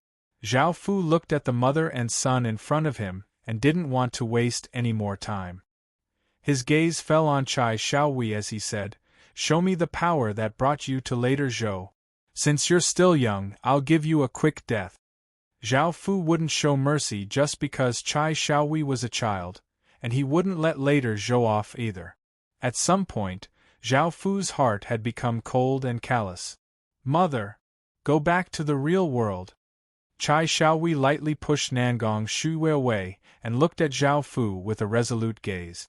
As the successor to later Zhou, even if he died, he had to show later Zhou's pride and backbone. Zhao Fu couldn't help but look at him, and a trace of a smile appeared on his face as he slowly drew the Sky Demon's sword at his waist and said, "Come, let me see later Zhou's power." Boom! Chapter 408. Countless people retreated, opening up an empty space. Nangong Shiyue also let go of her son. Later Zhou's legatee had to act like one. Chai Xiaowei resolutely looked at Zhao Fu and took out a short sword from his spatial ring. With his height, it was perfect for him to hold a short sword. After taking out the short sword, Chai Xiaowei gripped it with both hands and took a defensive stance. Zhao Fu's blood-red eyes looked at Chai Xiaowei as he gripped his sword and gave off a powerful aura as he walked towards Chai Xiaowei. The surroundings were completely silent, and the atmosphere was quite oppressive as everyone stared at the two people on the ground. Everyone knew that it was impossible for Chai Xiaowei to defeat Qin's legatee. However, how had later Zhou's legatee, a 12-year-old boy, died? Suddenly, as he walked towards Chai Xiaowei, Zhao Fu's body blurred as he instantly crossed 20 or so meters and arrived in front of Chai Xiaowei. He raised his sword and casually slashed out. Boom! A terrifying black sword light containing shocking destructive power flew out, seeming to be able to easily split apart a small mountain. Roar! Chai Xiaowei was greatly startled and immediately used his Fate Dragon's power. A dragon's roar sounded out from within his body, and his body gave off a yellow light as a powerful aura exploded out. Chai Xiaowei used his full strength as he swung his sword, bringing with him a shocking sword wind as he slashed towards Zhao Fu. Bang! A massive explosion sounded out as the two swords clashed, causing a shockwave to blast out like a wild gale. A 10-meter-wide crater appeared in the ground. In the next second, Chai Xiaohui's small body flew backwards and crashed into a wall, causing it to collapse and kicking up a cloud of dust. Right now, Chai Xiaowei was still too weak. His cultivation had not even reached stage 1, and because he was still young, he did not have enough battle experience or control his power. As such, even though he had released his Fate Dragon's power, he was still unable to block a single attack from Zhao Fu. After all, Zhao Fu had used his City Lord Seal's power. Zhao Fu would not show any mercy. Not to mention a child, even if anyone stood in front of him, Zhao Fu would kill them, including his former friends and relatives. If he chose to be an enemy of Qin and stood in Qin's way, Zhao Fu would not show mercy. Because they were the ones who made the choice first. They were the ones who gave up on their friendship, so Zhao Fu would also give it up. I'd rather betray the world than let the world betray me. In the past, he had only paid attention to the majesty and power of this sentence. Now, he understood the endless killing intent within it. Within the boundless darkness, the blood-red star slowly spun, continuously giving off a devilish blood-red light. Under his cloak, Zhao Fu's eyes also gave off a blood-red light. Within the collapsed wall, Chai Xiaohui was covered with blood as he slowly stood up. His entire body was in immense pain, and he almost cried. However, he was the ruler of Great Zhou, so he endured it and roared as he rushed at Zhao Fu. Zhao Fu coldly watched as he raised his sword. Xing! A sharp black sword arc, giving off a power that seemed to be able to cut through everything, left a long gash in the ground as it shot towards Chai Xiaohui. Chai Xiaohui was given a big fright and quickly dodged to the side. However, his injured body reacted too late, and even though he was able to avoid being cut in half, one of his arms was cut off at the wrist. Arg! Chai Xiaohui could no longer endure it and collapsed to the ground as he howled in pain. Nangong Shuyue finally couldn't endure it anymore and ran over to hug Chai Xiaohui.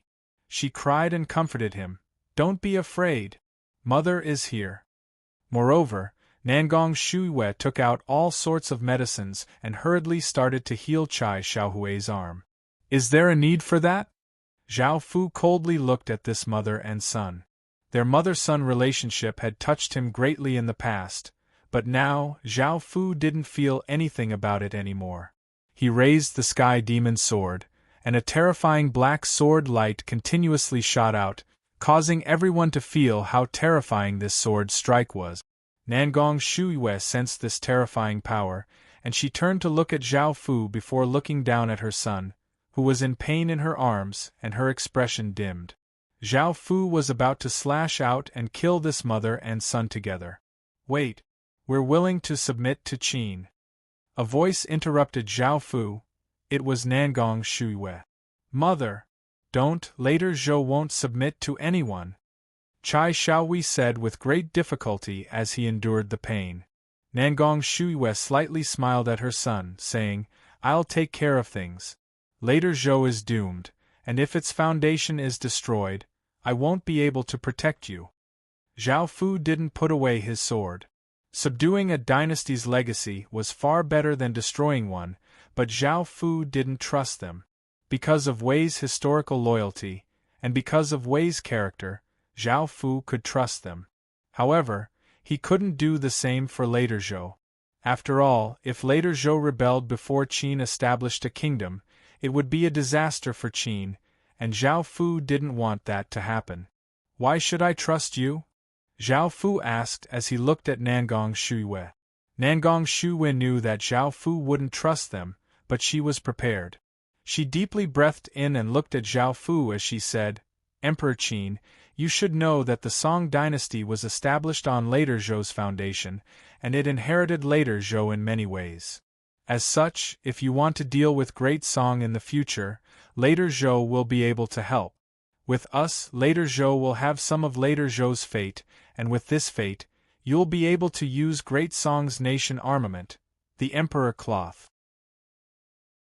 This made Zhao Fu feel quite tempted, and after thinking about it, he put his sword away. If later Zhou could be of great help in destroying Great Song in the future, he wouldn't mind keeping them, but he had to keep them under strict control. "Alright, I agree to submit." Hearing Qin's words, Nangong Shuyue let out a sigh of relief before saying, "Your Majesty, please give my son a ruler title." Zhao Fu had expected this, and he took out the royal wood sword and walked towards Nangong Shuyue. Suddenly, seeing Zhao Fu walk over with his sword, Nangong Shuyue started to feel nervous. Luckily, Zhao Fu didn't seem to have any killing intent, so she relaxed. Zhao Fu came to Nangong Shuyue's side and sent his king's power into the royal wood sword. The royal wood sword shot out countless glowing green lines and connected Chai Xiaohui's severed arm. Very quickly, Chai Xiaohui's severed arm was as good as new, and the intense pain disappeared. Chai Xiaohui's pained expression gradually disappeared, and Nangong Shuyue felt quite delighted. "I will now give you the title of ruler of Zhou." Zhao Fu put away the royal wood sword and looked at Chai Xiaowei as he spoke in a dignified and serious voice. Chapter 409. After Chai Xiaowei knelt and spoke, a yellow light shot out from his body and shot into the sky. Roar! A dragon's roar sounded out as a 100-meter-long yellow dragon flew out from Chai Xiaohui's body and flew into the sky, giving off a massive aura that could cause all creatures to tremble in fear. However, the yellow dragon immediately cried out as its body started to slowly degenerate. Its body became smaller, and its horns and claws disappeared until it became a 30-meter-long yellow dragon python. At the same time, traces of golden aura floated towards Zhao Fu and were absorbed by the king's crown. The king's crown had already devoured the state of Zheng's legatee's fate, and it now obtained the state of Zheng's legatee's king's fate. As such, the king's crown, which had been a white grade item, became a blue grade item, and its stats greatly changed. The dragon python in the sky swam down and returned to Chai Xiaohui's body. The yellow energy shield outside the city hall also shattered like glass with a bang and then disappeared. Rise, Zhao Fu said as he looked at Chai Xiaowei kneeling on the ground. Hearing this, Chai Xiaowei stood up in disappointment, and Nangong Shuiwei comforted him, saying, "Xiaowei, don't worry. Even though later Zhou is gone, you'll still have great achievements in the future. Trust your mom." Hearing Nangong Shuiwei's words, Chai Xiaowei felt much better, and he nodded earnestly as he said, "I understand, mother." Zhao Fu ignored the two of them and walked towards later Zhou's city hall. Bai Qi and the generals also started to clean up the battlefield. After arriving at the city hall, Zhao Fu looked at the yellow cube floating in the air. This was the fourth legatee that Qin had taken down, and he couldn't help but feel quite happy. Zhao Fu placed his hand on the cube and chose to conquer it. The city heart continuously trembled and gave off terrifying ripples as a yellow pillar of light shot into the sky, causing clouds to swirl. Dong, dong, dong. Heavy and sorrowful drumming suddenly sounded out in the sky, and it sounded out 9 times in a row. The massive drumming was so loud that almost the entire northern side of the Midland continent could hear it. The expressions of all of the factions in the northern side of the Midland continent were quite unsightly. There was fear and panic. They had never thought that another kingdom would submit. As for who could make a kingdom submit, everyone knew that Great Qin was simply too terrifying. They had just secretly formed an alliance, but before they could do anything, Great Qin had destroyed another legatee. Recently, Great Qin had destroyed 3 legatees, and adding on Great Shun, it had destroyed 4 legatees. Great Qin, which already had a massive amount of fate, now had 4 more legatees. Great Qin's fate was incredibly terrifying, making the various factions feel even more terrified. At the same time, they started to wonder if they should continue to oppose Great Qin. Even with so many of them working together, they did not have much confidence. This was mainly because they were all in different regions, and some of the regions had not been opened yet. With Great Qin's ability to cross regions, they would be taken down by Great Qin one by one. Otherwise, with so many forces in the north, there was no need to be afraid of Qin. But now they were hesitating. On the one hand, if they fought against Qin, they would die. On the other hand, if they didn't fight against Qin, they might still die. It was really hard for them to make a choice. Later, they learned that the Zhou state had surrendered to Qin. This news made the Song dynasty start to pay attention to Qin. They also held a secret meeting to discuss it. Of the 4 kingdoms that had joined the Qin resistance alliance, only the Qi kingdom remained. The other 3 kingdoms, Great Shun, Wei, and Zhou, had all been destroyed. Out of all the factions, the one that feared the most was undoubtedly the Qi kingdom, and it was as if its butt was on fire. After all, it was very likely that the Qi kingdom would be destroyed by Qin next. When the other dynasties heard about the destruction of Zhou, they couldn't help but become serious.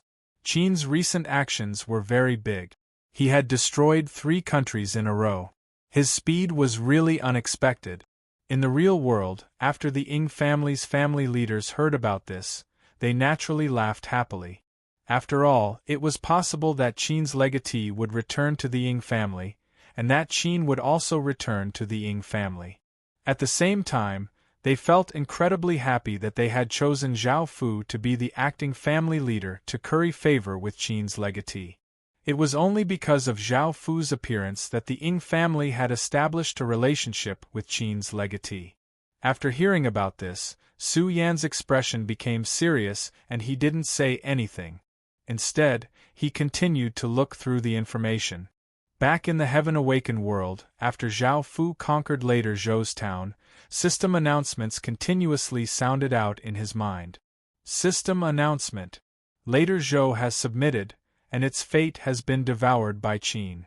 Qin has obtained a large amount of fate. System announcement. Qin has subdued later Zhou and obtained all of later Zhou's legacy. System announcement. Qin's city heart has evolved, and it is currently 3/30. System announcement. Qin's town has obtained 1/5 of later Zhou's town's stats. System announcement. Nation armament 12 metal colossi has evolved, and it has obtained a large amount of fate. System announcement.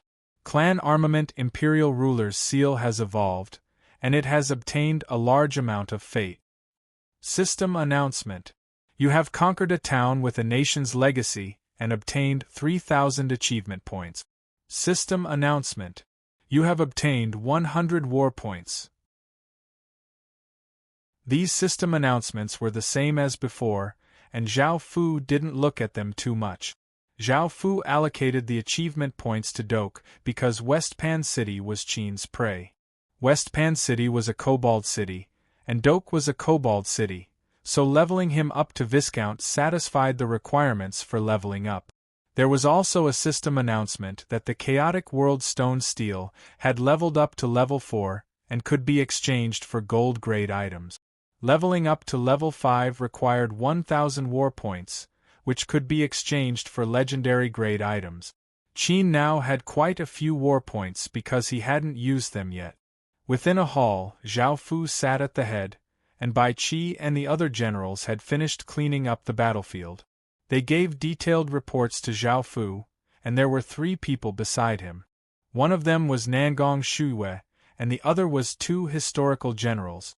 One was called Li Zhongjin, who was S grade, and the other was called Li Yun, who was SS grade. As for Chai Xiaowei, because he had been injured, Nangong Shuiwei told him to rest and recover. There were also 2 historical generals' corpses. Because they had resisted too intensely, they had been killed on the spot. Both of them were S grade, so they could be taken back.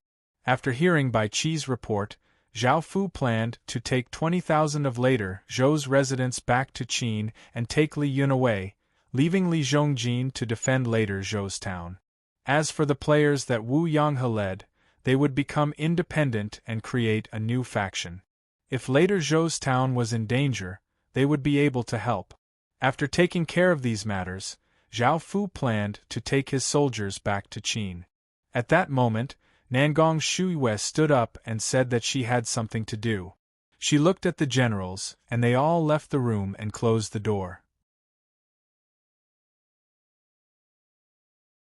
Chapter 410. As Nangong Shuiwei walked over, her clothes fell off piece by piece. In the end, there was only a long silk dress left. It was almost transparent, and Nangong Shuiwei's mature figure was faintly discernible. It was enough to make one's desire burn uncontrollably. Nangong Shuiwei didn't take off her last piece of clothing. As a mature woman, she naturally knew what men were thinking. Only by revealing herself would she be more attractive to men. At that moment, Nangong Shuiwei revealed the charm of a mature woman. She came to the top and lightly sat on Zhao Fu's lap, resting her head on Zhao Fu's shoulder as she flirtatiously looked at Zhao Fu. "Allow me to serve you." Now that later Zhou had submitted to Qin, Nangong Shuiwei had to think about the future. If she could become Qin's woman, not only would it be beneficial to her, but it would also be beneficial to the Chai family and her own family. If she became his woman, she would definitely have a say in the future, and she would be able to communicate directly with him. She would also have a certain amount of power in the entire Qin state, because he was the prince of the Qin state. It was definitely not easy to get these things, especially if she became his woman now. She would have even more benefits in the future. Then, if she became his woman, it would undoubtedly be the best for the Chai family, because the whole Chai family would benefit greatly from this relationship with Qin. Xiaohui's bloodline would also be able to sit firmly on the throne of the family leader. No one would be able to touch them. No matter how strong the other bloodlines were, under the deterrence of Prince Qin, they would have to lower their heads. This was the terrifying power of Prince Qin. Also, it would be more beneficial to the Nangong family. Perhaps the whole family would be happy to see her become the woman of Crown Prince Qin. Because of her, the Nangong family could also have a relationship with Crown Prince Qin. The Nangong family had been supporting her silently, and now it was time for her to repay them. Most importantly, Nangong Shuyue was thinking about her son. If she became Great Qin's legatee's woman, even if her son couldn't become the crown prince, he would at least become a prince, and he would be able to fulfill his dreams and ambitions. When later Zhou had submitted, she had already made preparations to sacrifice herself. As such, she had told Chai Xiaowei that he would definitely have great accomplishments in the future. Not only did Nangong Shuyue believe in her son, but she also decided to help him. Now, of course, she had no feelings for Zhao Fu. However, for many reasons, she was willing to do anything for her son. Not only did she have to devote herself to him, but she also had to fall in love with the Crown Prince Qin. Only when she had feelings for him could she win his feelings for her. Nangong Shuyue knew that her body could only attract him for a short period of time. As Qin's legatee, he would have many women in the future, and there would be many who were better than her. It was too shallow to use her body, only emotions could hold him back. With a mature woman sitting on him, smelling her enchanting body fragrance, and feeling her seductive figure, Zhao Fu also had some reaction. The huge blood-colored star in the darkness continued to rotate, emitting bursts of blood-colored light. Unexpectedly, Zhao Fu did not refuse this time, and he turned to look at Nangong Shuyue's beautiful face and smiled as he lifted her chin. At that moment, Nangong Shuyue looked at Zhao Fu, and only then did she see Crown Prince Qin's true appearance. He was incredibly young, and his face was quite delicate and pretty. His aura was quite enchanting, and he gave off a trace of nobility, elegance, and dignity. With this aura, he would most likely be able to attract many women. Seeing Zhao Fu's flirtatious actions, Nangong Shuyue was not displeased at all. Instead, she felt quite delighted. She knew that Great Qin's legatee was interested in her. At first, she had been worried that her looks would not be enough to attract Great Qin's legatee. Even though she was a famous beauty, with Great Qin's legatee's status, it was possible that he would not be interested in her. Even though Nangong Shuyue was mentally prepared, thinking about what was about to happen, she still blushed and felt quite shy. However, she took the initiative to lean her head over, and their lips naturally touched. At that moment, the two of them instinctively felt a strange sensation. It was like a suction force, but it was also a kind of heartbeat. Both of their heartbeats sped up. At first, it was just a simple touch of lips, but Nangong Shuyue found that Zhao Fu was a bit shaky, and she felt quite delighted. This meant that Crown Prince Qin did not have many women. Her husband had died when Zhao Xiaowei was around 1 year old, and she had not tried doing this much. However, as someone who had experienced it before, she knew a bit about it. Nangong Shuyue stretched out her hands and wrapped them around Zhao Fu's neck, and she vigorously kissed Zhao Fu as she slowly stretched out her tongue. Zhao Fu also opened his mouth and welcomed her. Their tongues touched once, and they quickly tangled together. Their temperatures gradually rose, and their hearts beat faster and faster. Nangong Shuiwei could not help but fall into it, and her face became completely red. Her body gradually became powerless as she lay in Zhao Fu's embrace, and her eyes were tightly closed as she passionately kissed Zhao Fu. Zhao Fu hugged Nangong Shuiwei's mature body, and his hands started to move. He first stroked Nangong Shuiwei's willowy back, before stretching his hand into Nangong Shuiwei's silk dress and grasping her voluptuous thing. Nangong Shuiwei moaned. Suddenly, someone knocked on the door and a soldier's voice sounded out, "Your Majesty, I have something to report." This immediately interrupted the two of them, and Zhao Fu came back to his senses. He let go of Nangong Shuiwei, and seeing how passionate she was, he laughed as he said, "Get up and put on your clothes." Nangong Shuiwei nodded and felt a bit disappointed that she had been interrupted at such a crucial moment.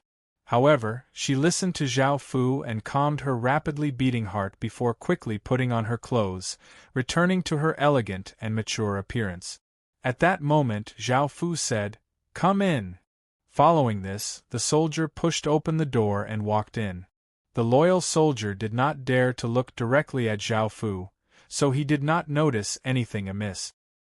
He cupped his hands and lowered his head as he reported, "Your Majesty, there's news from Battle City. There's news from Battle City that something big has happened." Battle City? He had left all of the matters there to Gunia, and he rarely went there in order to avoid causing trouble. "What's so big about it?" Zhao Fu asked the soldier. There was no need to hide it from Nangong Shuiwei, as it was a big matter that many people already knew about. It was not a secret, so there was no need to hide it from Nangong Shuiwei. However, Nangong Shuiwei was quite happy because she had succeeded. When the soldier had first reported that something big had happened, Nangong Shuiwei had thought that Zhao Fu would tell her to leave. However, Zhao Fu had no intentions of telling her to leave. Chapter 4:11. Hearing Zhao Fu's words, the soldier immediately replied, "Your Majesty, rumor has it that Battle City's city lord has been heavily injured for some reason and is on the verge of death. This has caused Battle City to fall into chaos, and various factions want to seize power, so many battles have broken out. However, the system guards don't seem to care, so I'll have to ask Your Majesty to take a look." "The competition for the position of City Lord is starting so soon?" Zhao Fu had not expected this, and he nodded, indicating that he understood and had the soldiers withdraw.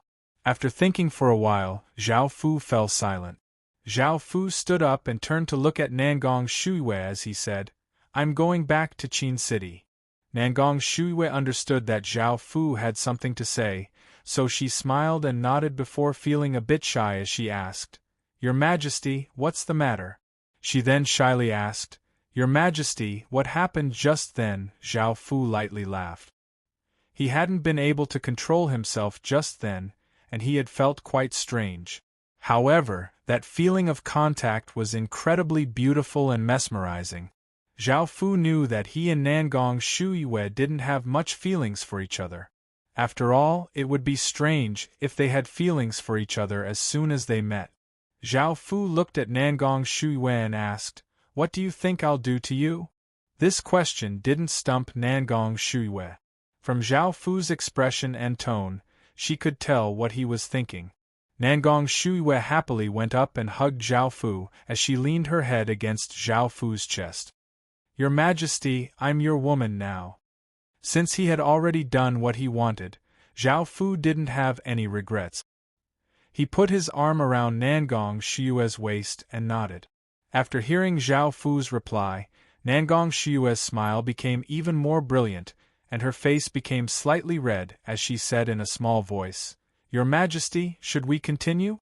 Should we do what we just did?" Nangong Shuiwei wanted to take her relationship with Zhao Fu even further. At the same time, because of what had happened just then, her body instinctively reacted. "There's no need for that. I still have things to do." Zhao Fu did not neglect politics for the sake of beauty. Zhao Fu was still very rational when it came to women. He would not indulge in it, so he had always restrained himself when it came to women. Your Majesty, my body is ready for you at any time, Nangong Shuiwe said with a smile, feeling a bit disappointed. Zhao Fu nodded and let go of Nangong Shuiwe. Nangong Shuiwe also let go of Zhao Fu. She gradually understood Zhao Fu's personality, and she valued him greatly. Even though she hadn't succeeded this time, she had become his woman, and there would be many more opportunities in the future. As such, she didn't continue to pester him. Then, Zhao Fu left the hall. The generals waiting outside felt quite curious as to what Nangong Shuiwe wanted to say to Zhao Fu. However, when they saw Nangong Shuiwe following behind Zhao Fu, their faces were still red, and they could guess what was going on. Some people were quite pleased that Zhao Fu was finally interested in women, and they didn't need to worry about him. However, some people frowned. After all, they had just attacked Zhou country, and they still needed to verify Nangong Shuiwe's loyalty. Now that Nangong Shuiwe had taken the initiative, it was clear that she had a goal in mind. However, they all trusted that Zhao Fu would be able to grasp this opportunity. After all, as an emperor, he had to have as many beauties as he wanted. No matter what kind of women it was, as long as Zhao Fu was interested in them, he could bring them into his harem. In fact, they would even help him search for them, as this was the power of an emperor. Zhao Fu sensed the general's expressions, but he did not mind and quickly led them back to Qin City. After Qin City left, Nangong Shuiwe took charge of later Zhou country's town. She first buried the soldiers who had died and expanded the army. Now that the location of the village had been leaked, they had to strengthen their defenses. With Qin City's protection and Wu Yang's faction in the region, later Zhou country would not be in much danger. However, this was just in case. At that moment, a man came up and reported something, causing Nangong Shuiwe's expression to become cold as she returned to the real world. The scene here was just like in the Heaven Awakened world, and the place where the Chai family was located was surrounded. However, the targets this time were different as they were all from the Chai family. Chai Xiaohui? And Nangong Shuiwe? All of you, come out. You're the sinners of the Chai family. Later Zhou country was destroyed at your hands, and your bloodline should die to atone for your crimes. A young man stood in front of everyone and shouted angrily. However, some people disagreed and said, after all, they're a family, and killing them is too much. We should expel them from the Chai family, but we can't let the main culprits, Chai Xiaohui and his mother, off. By now, Nangong Shuiwe had already brought people over. Just as she had expected, the Chai family would not let them off. Seeing Nangong Shuiwe come out, those people pointed their spears at her. A middle-aged man, who was an important figure from another bloodline, said, later Zhou country was destroyed by you. How are you going to give us an explanation? Nangong Shuiwe's expression did not change much as she calmly replied, later Zhou was destroyed by Qin City, but Ren Xiaohui's bloodline will take half of the blame. The other half is yours. If it wasn't for you interfering, later Zhou wouldn't have ended up like this. Also, Qin City has given Xiaohui the title of Lord of Zhou, and he has submitted to Qin City's legatee.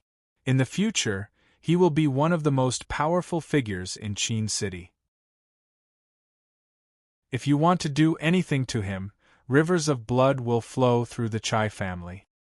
Hearing that this was related to Great Qin, everyone else stopped what they were doing. Great Qin was as terrifying as a nightmare, and at the same time, they felt quite fortunate that later Zhou's foundation had not been destroyed. Even though they no longer had later Zhou, they had been conferred the title of Lord of Zhou and had latched onto Great Qin. Alright, we won't do anything to Xiaohui, but Nangong Shuiwe, you're an outsider, so you should take responsibility, another middle-aged woman said as she looked at Nangong Shuiwe. Nangong Shuiwe remained calm as she asked, what do you want me to do? The middle-aged woman coldly laughed, atone for your crimes with your death, of course. Someone has to take responsibility for later Zhou's destruction. Your Chai family is quite arrogant. Suddenly, a voice sounded out as a valiant-looking young man walked out with many people. They were the Nangong family's people. Seeing the Nangong family's people arrive, the Chai family's expressions became quite unsightly, and some people called out, "Nangong Xiong, don't meddle in our Chai family's business."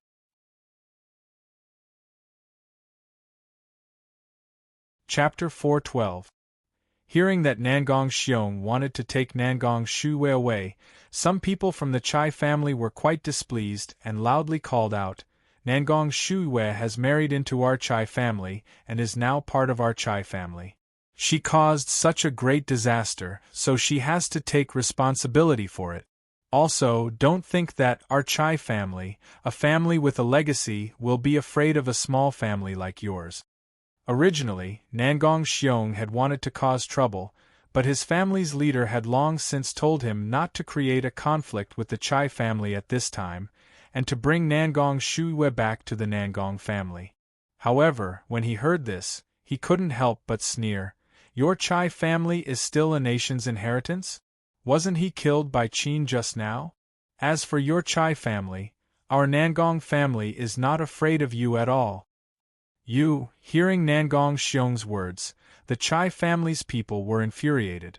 Just as they were about to say something, one of the Chai family's family heads shouted, "Enough!" This family head's position in the Chai family was definitely not low. His voice carried a powerful aura, causing the noisy scene to calm down. Everyone looked at the family head. The family leader stepped out and said, "Let him take Nangong Shuwei. However, she can never return to the Chai family in the future. Today, I will divorce her on behalf of Xiaowei. She will never be a member of the Chai family in the future." Killing Nangong Shuwei was evidently impossible. Nangong Shuwei was the Nangong family's eldest daughter, and she was highly regarded by the Nangong family. The Nangong family was also quite powerful. If they killed Nangong Shuwei, they would definitely offend the Nangong family. However, the Chai family was in a crisis, and later Zhou had just been destroyed. They could not offend the Nangong family and make another powerful enemy. This time, they had come for power. Once Nangong Shuwei left, the young Chai Xiaowei would not be able to control the faction, and they would be able to take over the faction. Nangong Xiong didn't like the way the family head spoke, but this was what he wanted to see. After Nangong Shuwei's husband had died, the Nangong family had been trying to persuade Nangong Shuwei to return to the Nangong family and not stay in the Chai family. However, because of Chai Xiaowei, Nangong Shuwei had insisted on staying in the Chai family. His attitude was very stubborn, and no one could persuade him. In the end, the Nangong family could only compromise. "Sister, do you hear me now? Come back with me." Nangong Xiong's words were filled with anger. Of course, he wasn't angry at Nangong Shuwei, but rather at the entire Chai family. Things had developed as she had expected, and Nangong Shuwei calmly looked at everyone. Her heart had not changed much, and she was not affected at all. "Little bro Min, I won't go back, and the Chai family won't chase me away." Hearing this, Nangong Xiong angrily looked at Nangong Shuwei and yelled, "Big sis! Haven't you heard me clearly? That person said that he wanted to divorce you and kick you out of the Chai family." The members of the Chai family were also confused. Could it be that Nangong Shuwei has become stupid? Nangong Shuwei still didn't hear what I said? Facing countless people's gazes, Nangong Shuwei said calmly, "I'm now Prince Qin's woman." Ha ha ha! A young man, who was the person who had spoken at the beginning, loudly laughed and said, "Isn't this helping Chai Xiaowei find a stepfather? She looks quite loyal and virtuous, but—" Slap! Before the young man could finish speaking, a heavy slap sounded out, knocking him to the ground. Half of his face became red and swollen, and a trace of blood leaked out of his lips. The young man still hadn't reacted to the slap, and he looked up to see that it was his family leader who had personally slapped him. "All right, this matter ends here. Nangong Shuwei is still a member of the Chai family, and Xiao Wei is still the Chai family's young master. There's no need to talk about this anymore, and everyone can leave. The family leader's voice was quite ordinary, but everyone could hear him clearly. After all, no one said anything, and the scene was incredibly silent. After hearing Nangong Shuyue's words, everyone was incredibly shocked. Nangong Shuyue has actually become Prince Qin's woman? This is an incredibly big matter, and she has directly formed a connection with Prince Qin. Everyone obeyed the family leader's orders and started to leave.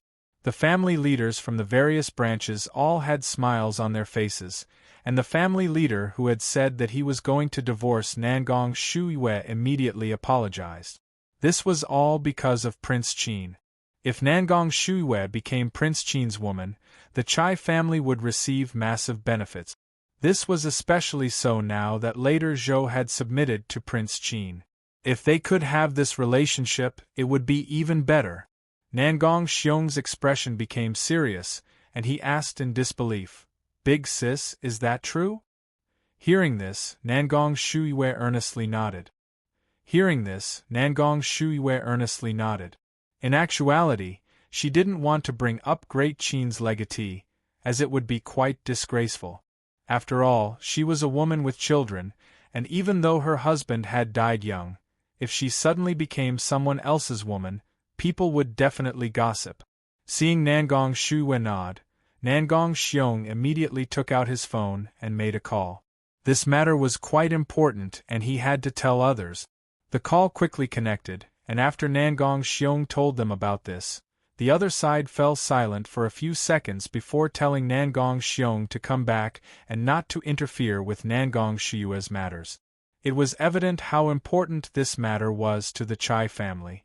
Nangong Xiong looked at his big sister and sighed. He wasn't used to her suddenly becoming someone else's woman, especially since it was Prince Qin. Nangong Xiong was quite opposed to this because he knew that his big sister had sacrificed her body of her own volition. It was impossible for her to have any feelings for Prince Qin, and he was afraid that Prince Qin would get tired of her and throw her away. With Great Qin's legatee's actions and the descent of the Chaos Imperial Star, it was evident that Great Qin's legatee was not a good person. Even though his big sister had become Great Qin's legatee's woman and looked incredibly glorious on the surface, she most likely did not have a good life. However, even though Nangong Xiong knew about this, he couldn't oppose it because this was what everyone wanted to see. As such, he could only sigh and leave with his people. The other family leaders smiled and politely chatted with Nangong Shuyue for a bit. After hearing some information, they felt quite satisfied and left. This farce ended here, and from the beginning, Nangong Shuyue's expression did not change at all. She had long since expected that this was one of the reasons why she had sacrificed herself. She couldn't help but think of Zhao Fu's appearance. Becoming his woman was incredibly glorious, and everyone had to curry favor with him. That was how powerful he was. Chapter 413. Back at Qin, after Zhao Fu and his soldiers returned to Qin City, he immediately took some of Eternal Knight's members to Battle City. Battle City's changes surprised Zhao Fu. Apart from the city walls, there were very few soldiers, and there weren't many soldiers patrolling within the city. All of the shops' doors were tightly shut, and the streets were in complete disorder. There were a few groups of people fighting, and there was a lot of blood on the streets. Zhao Fu was quite surprised to see this. Qin City's restaurant had been forced to close because it was simply too chaotic. Everyone was fighting, and if the restaurant didn't close, it would be too troublesome. At the same time, because of the chaos, there weren't many customers. Right now, Battle City was indeed quite chaotic. There were no restrictions, and many factions, big and small, were fighting each other. However, Zhao Fu could tell that most of the factions involved were player factions, and very few of the system factions were involved. Most of the people who had died were players, and no one had collected their corpses. There were basically no independent players left. After all, if an independent player went out on the streets by themselves, they would die without a doubt. As such, those who remained in this region were mostly players from factions, and none of them dared to go out by themselves. Zhao Fu went to the restaurant and said to a hooded figure, "Ergu, bring me all of the information you have on Battle City." "Yes, Your Majesty." Wang Ergu nodded and brought over a pile of information. Zhao Fu sat on a chair and carefully looked through the information. From what he could tell, Battle City was going through a great purge, or perhaps a great trial. Even though it seemed like Battle City was in chaos, there was still some order. The city walls in some places were still protected, such as the system's shops, which hadn't been destroyed, and some of the city's basic facilities were still there. Battle City's city lord was most likely fine, and he had just turned Battle City into a wrestling arena.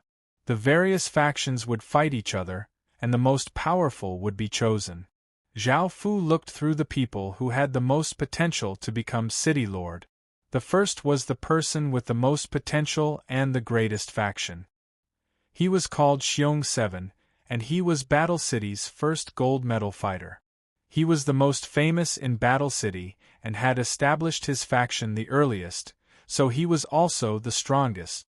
The second person was called Hong Tianshan, and he was Battle City's second gold medal fighter. His reputation was slightly weaker than Xiong Qi's, and his faction was also slightly weaker. The two of them were rivals with each other in Battle City, and there were conflicts between them. The third person was, of course, Gunia, the most famous golden plate fighter in recent times, and the Sword's Gate was also a strong force. Apart from the top three, there were a few other competitors who were not weak. For example, there was a Khitan, who was from the Liao Kingdom, a night elf, and a person called Zhan Xiaofei. All three of them were gold medal fighters and had their own factions. Now that the various factions were engaged in a chaotic battle, Zhao Fu did not plan to participate. Qin would not help Zhao Fu either, as this was a city lord trial to pick out the most capable and powerful person. If Qin interfered, Battle City's city lord would definitely be displeased, and this would cause trouble for Gunia. Moreover, Zhao Fu was confident that Gunia would be able to handle this matter. Let's go back. After looking through this information, Zhao Fu realized that he had come for nothing, so he took his people back. The chaos in Battle City would continue for a while until someone emerged victorious. At the Sword's Gate's territory, Gunia's method was the same. He first maintained a neutral stance, and he also relaxed the recruitment requirement. He was not as strict as before, and he recruited some decent people, allowing the Sword's Gate to slowly expand.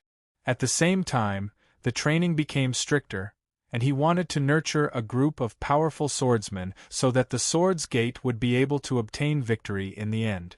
Outside, he gave off a feeling that he was neither forceful nor weak. Joining the chaos so early would not benefit him at all, as he would expend too much energy and would not have enough strength in the later stages, allowing others to take advantage of him. As such, Gunia was only preparing for the later stages of the battle.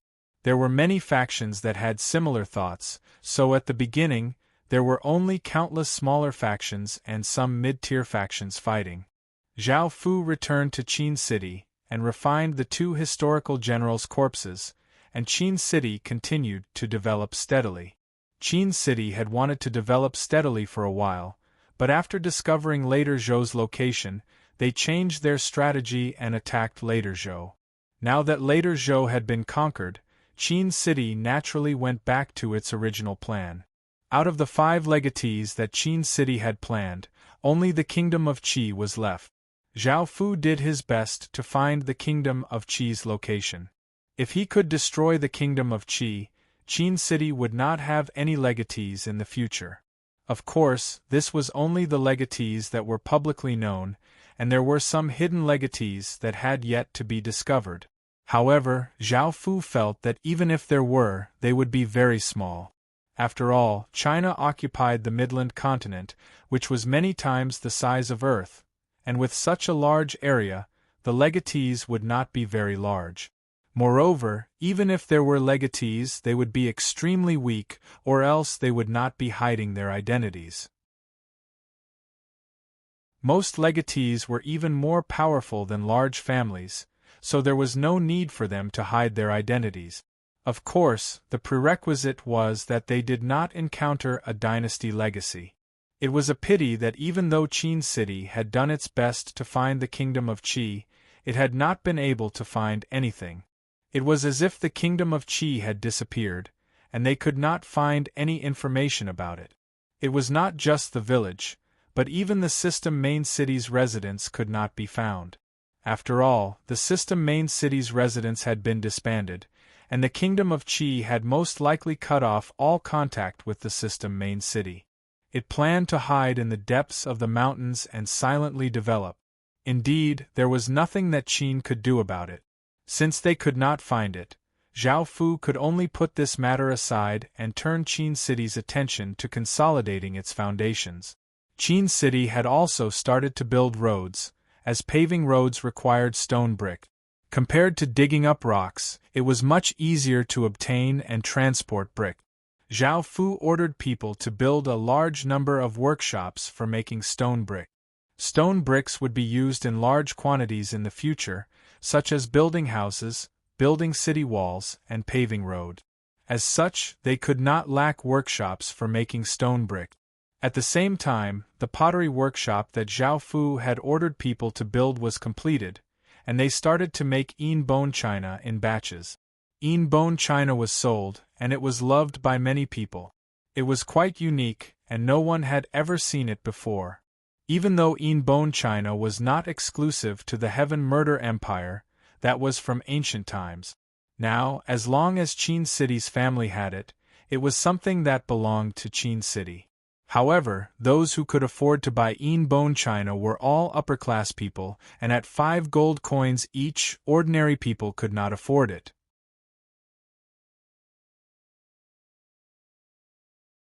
Chapter 4:14. As for education, Zhao Fu also planned to prepare a test to see how capable the students of the Rising Qin Academy were. Those who were capable would be put in important positions. The Academy of Arts held a written test, which mainly focused on how to govern the country. This was something that Qin needed, as only with a strong internal government could Qin's military power be strong. The Academy of Martial Arts held a combat test. Of course, this wasn't a martial arts competition, as everyone's abilities were limited. They wouldn't have good talent at the start, nor would they have any special bloodlines, so they wouldn't be able to become peerless experts. However, Zhao Fu needed them to lead troops into battle. Even though their talent was average, if they worked hard, they would have decent achievement. Adding on the fact that their performance was outstanding, Zhao Fu could even give them a grade orb to change their fate. This was the benefit of having a heaven-defying magic formation. As soon as this news spread, countless students became incredibly excited. The reason why they worked so hard was so that they could stand out from the crowd. The students who worked hard in their studies worked even harder, and the students who practiced martial arts also worked even harder. The 8,000 or so students of the Rising Qin Academy were all preparing for this test. It wasn't just the students, but all the teachers were also excited. After teaching for so long, this was the time for them to see the fruits of their labor. It was also the time for them to show their worth to Qin's Royal Highness. His Royal Highness had supported them so much, and if they couldn't nurture talented people, they would be letting His Royal Highness down. The teachers started to teach even more seriously, and the entire Rising Qin Academy fell into a frenzy. Everyone was doing their best. While preparing for the test, Zhao Fu planned to train some of his soldiers. Qin now had 870,000 people, and Zhao Fu planned to train 40,000 more soldiers, bringing the total to 160,000. Zhao Fu left this to Bai Qi, as he understood this better. He would also train a group of outstanding soldiers, and there was no need for Zhao Fu to worry about it. It was the 3rd day, and the dark yellow leaves had withered and fallen from the treetop. Life seemed to be withering, and all of the vibrant colors seemed to be disappearing. The temperature became colder and colder, and it was the end of autumn. Winter was about to arrive. The Rising Qin Academy's first exam officially began. The martial faculty was presided over by Wang Jian, while the civil faculty was presided over by Li Si. Both sides were conducting the first written test, which was to write down some of their opinions on the art of war and governance. If they performed well, they could proceed to the next stage. The exam this time was also extremely strict. If there was any cheating or other opportunistic behavior, they would immediately be expelled from the Rising Qin Academy. Today was a cloudy day, and no one knew when it would rain. Therefore, the exam would be conducted in their respective classrooms, and there was no need for Zhao Fu to personally preside over it. Another reason was that there were already more than 8,000 students, and if they were all gathered together, it would be somewhat inconvenient. Every student was immersed in writing, and every classroom was extremely quiet. There were also teachers acting as invigilators, and there were also quite a few people patrolling from time to prevent cheating. Zhao Fu loathed cheating, so he was quite strict about it. Time passed by unknowingly, and the written exam ended.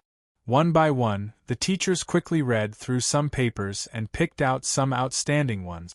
Once a student was picked out, they would receive a level 1 nurturing target.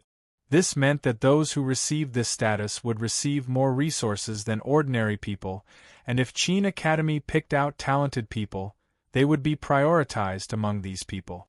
To others, this might seem quite unfair, as it was unfair to those who did not do well, and they felt that everyone should have equal rights. However, this was a world where the strong preyed on the weak, and those who did not pass would be eliminated while those who were outstanding would be kept.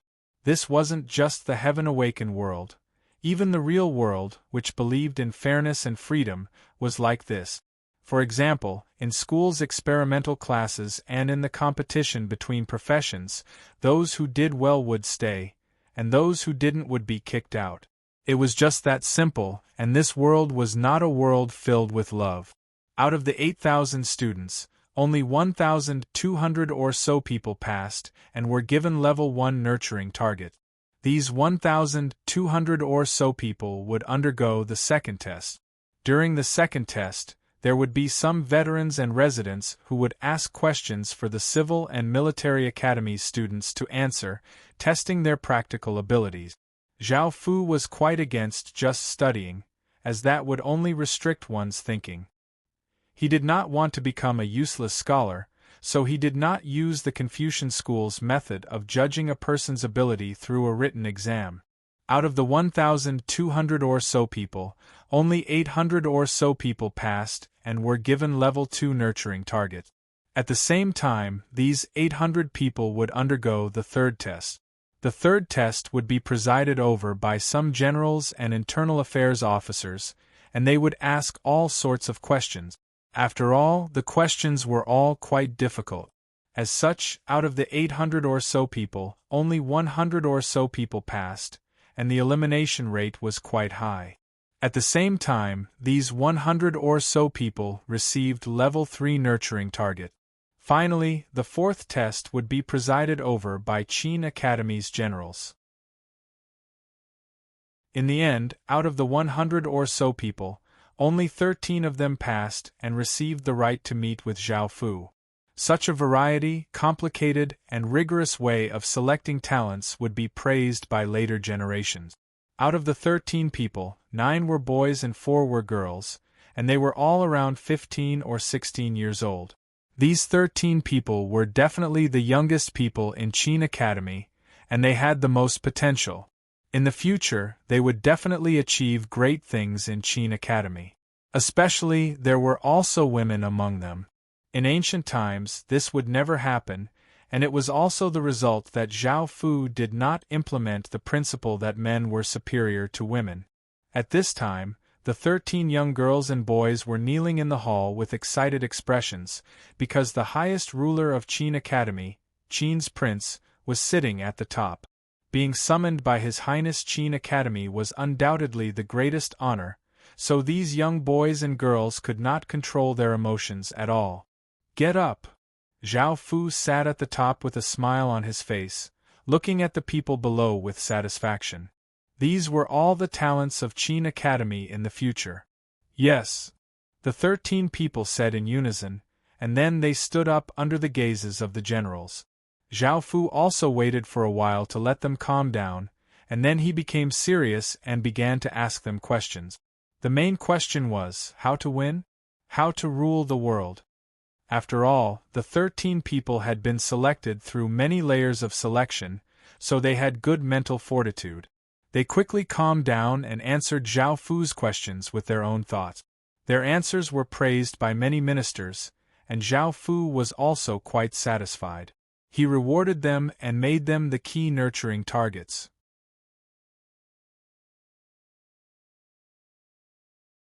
Chapter 4:15. Winter was approaching, and Zhao Fu wondered what this festival was about. Zhao Fu went to the system main city to take a look. This time, the system main cities were different to the previous festivals. Before, everyone would do some celebratory things, such as hanging all sorts of festive things in front of their doors and selling all sorts of festive things. Everyone would be filled with joy as they walked on the street. Even during the Ghost Festival, such a terrifying event would be celebrated by the residents. However, there were no signs of celebration this time, and the entire system main city seemed quite dismal. Not a single person looked happy. Everyone hurriedly bought all sorts of things. Some people bought food, some people bought water tanks, some people bought charcoal for fires, some people bought umbrellas, and some people bought boats. If Zhao Fu didn't know that this was a festival, he would have thought that a disaster was about to befall them, causing the residents to run for their lives. As the residents bought all sorts of things, prices rose.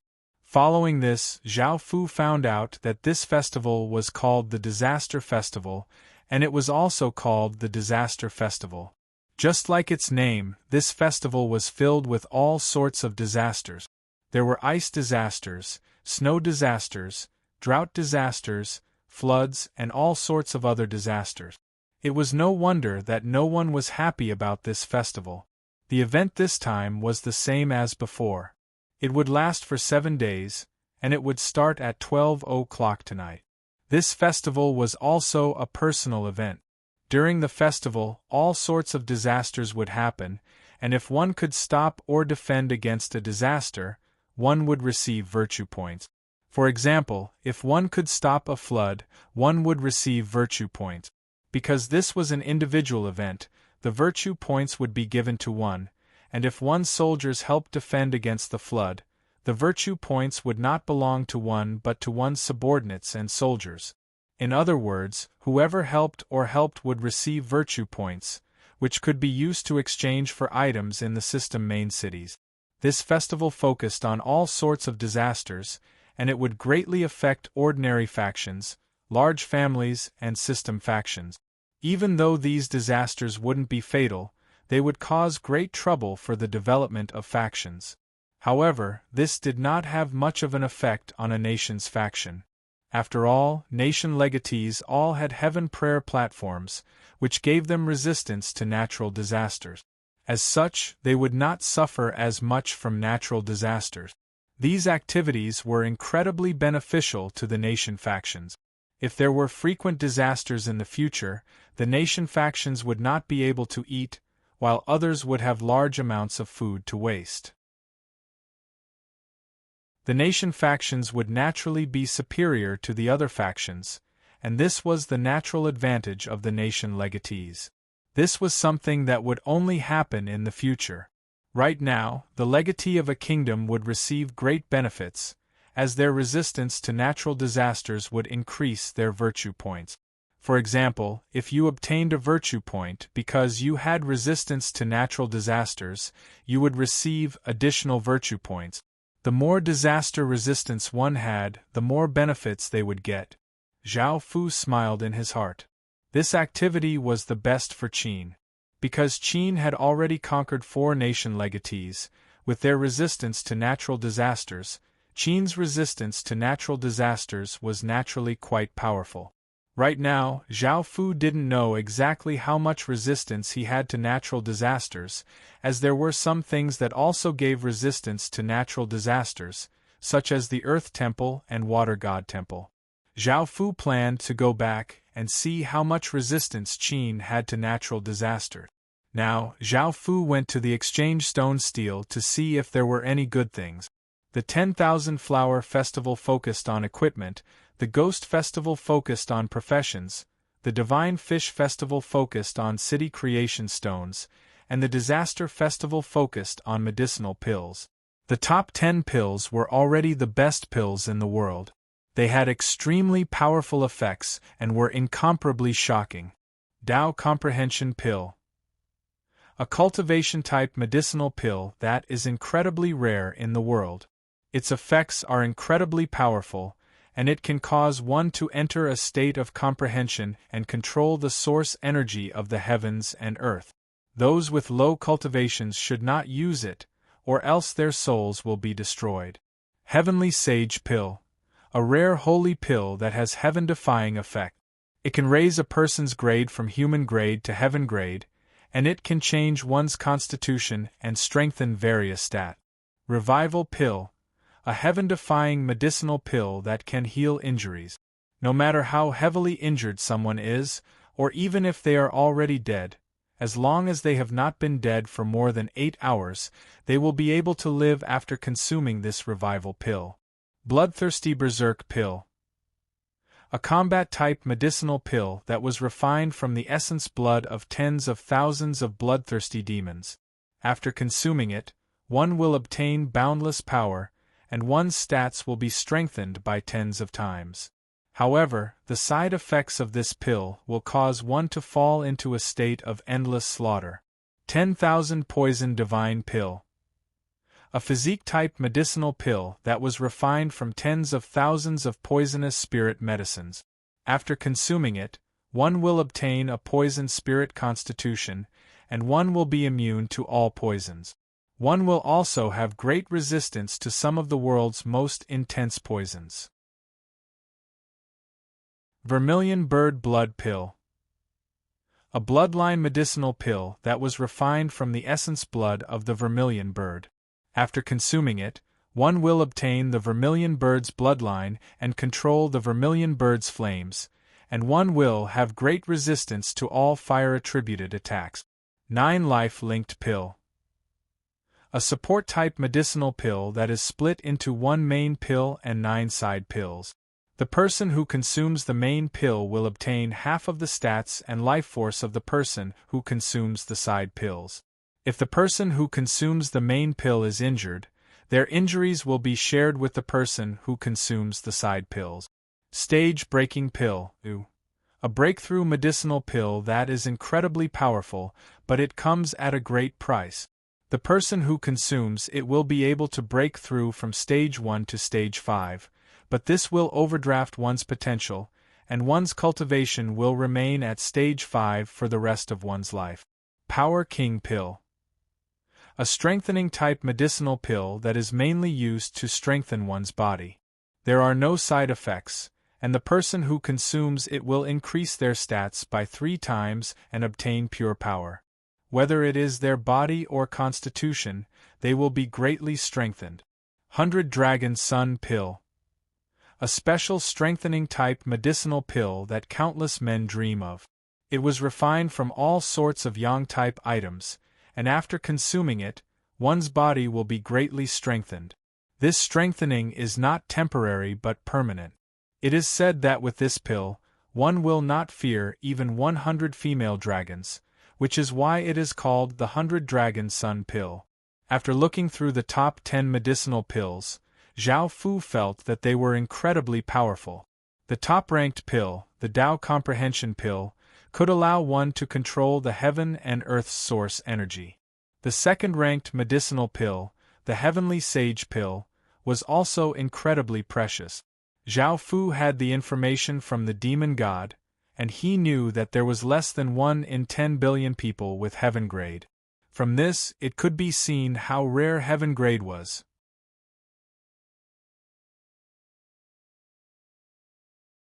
Chapter 4:16.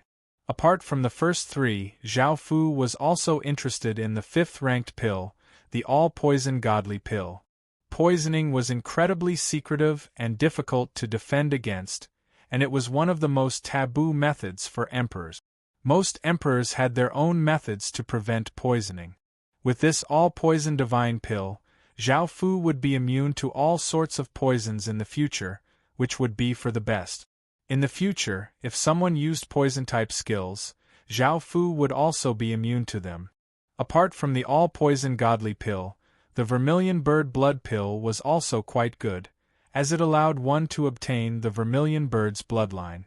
The vermilion bird was one of China's 4 divine beasts, so it was definitely quite powerful. However, because the vermilion bird blood pill was ranked 6th, the bloodline's power would be a bit weaker, but it would not be too weak. Finally, there was the 10th-ranked medicinal pill. Looking at the 100 Dragon Sun pill's description, Zhao Fu couldn't help but laugh. 100 female dragons was simply too ridiculous. After all, dragons were creatures famed for their powerful bodies, and even if a dragon turned into a human, ordinary people would not be able to withstand it. They would most likely collapse in just a few hits.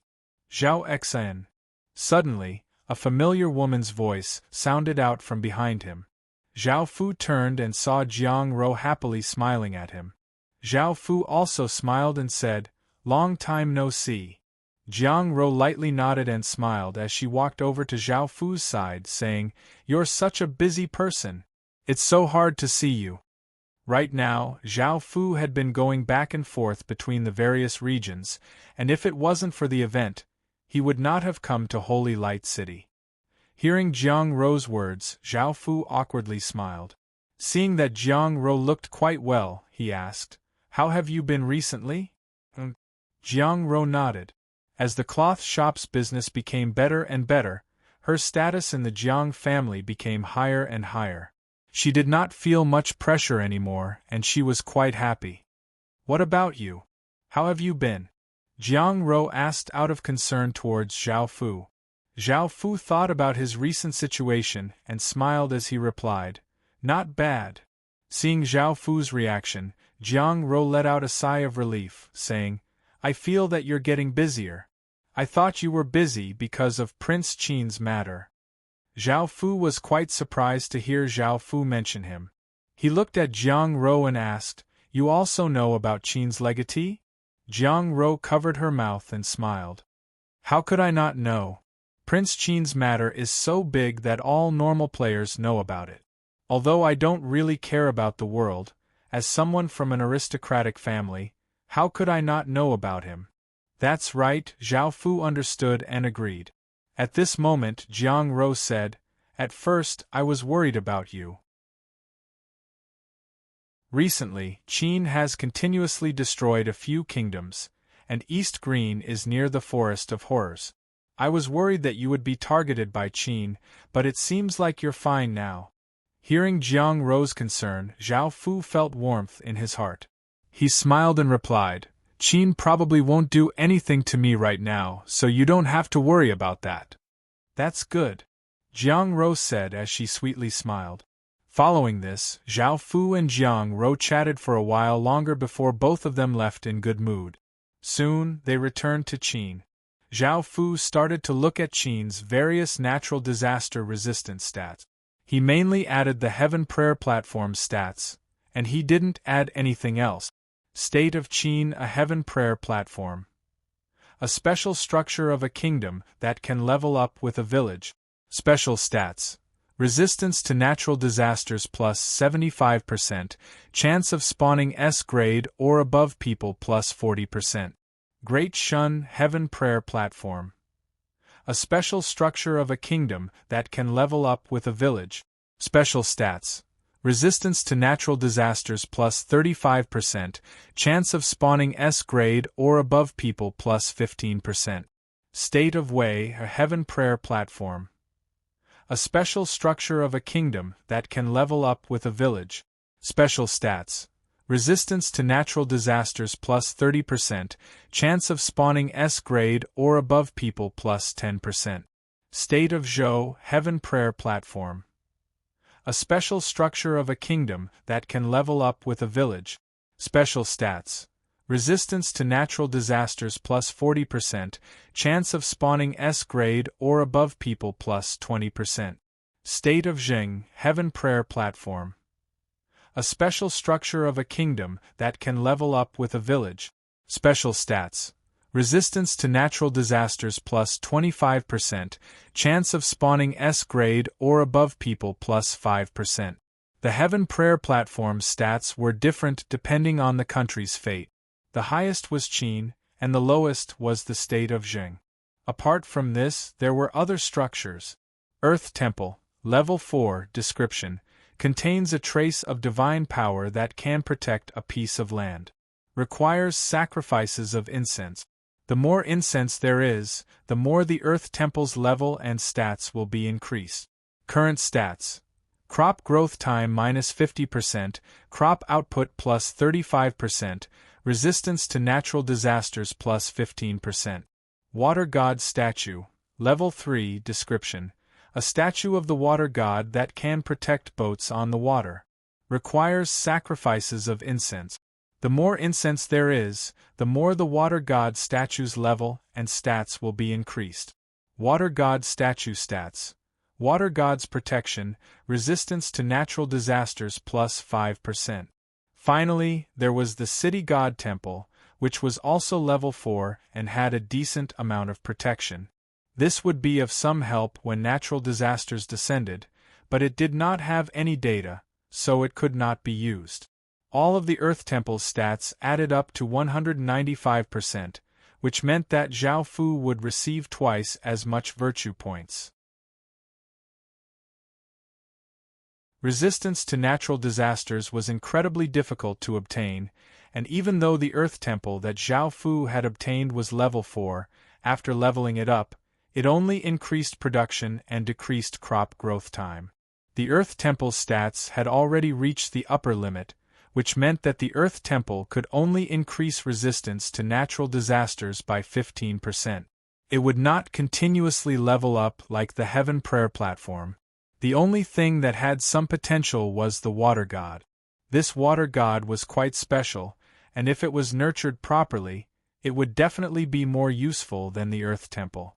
Now that Qin had such a high resistance to natural disasters, he did not have to worry about any natural disasters. After all, this was an event, and the natural disasters would not be too great. Even if the natural disasters were great, with Qin's high resistance to natural disasters, he would be able to defend against them. There was not much to prepare for the disaster festival. Firstly, no one knew what disasters there would be, and it would not be easy to defend against them. As such, very few people would be able to obtain benefits from the disaster festival. For example, if there was a huge gale, trees would be destroyed, and houses would be flipped over. How would one defend against the gale? If one dodged the gale or resisted it, one would not receive any virtue points. If one wanted to obtain virtue points, one would have to stop the gale. Similarly, if there was a flood, one would have to think of all sorts of ways to stop the flood. If there was an earthquake, one would have to think of all sorts of ways to stabilize the ground. Only then would one be able to obtain virtue points. Virtue points referred to one's achievements and virtue. In Buddhism, those who had virtue points could cultivate to become Buddhas and enter the land of ultimate bliss.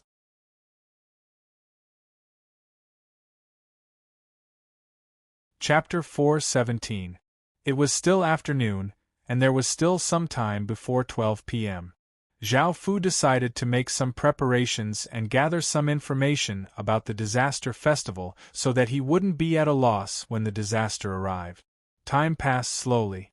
In the blink of an eye, it was already midnight. Boom! A massive explosion sounded out in the sky, and a corporeal sound wave spread out.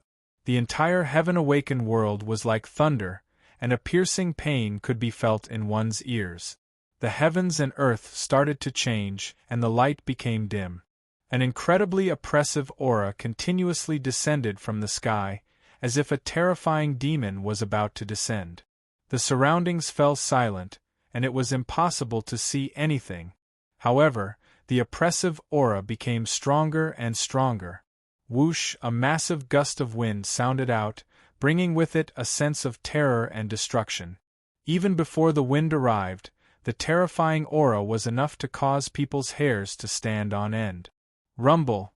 The berserk wind brought with it an aura that seemed to be able to sweep away everything, and it started to sweep through the entire forest of horrors. Countless trees vigorously swayed, as if they were going to be uprooted at any moment, and countless rocks that were as big as millstones were easily carried into the sky. The disaster that the Forest of Horrors was facing was a wind disaster. Under such a terrifying gale, countless villages were heavily damaged.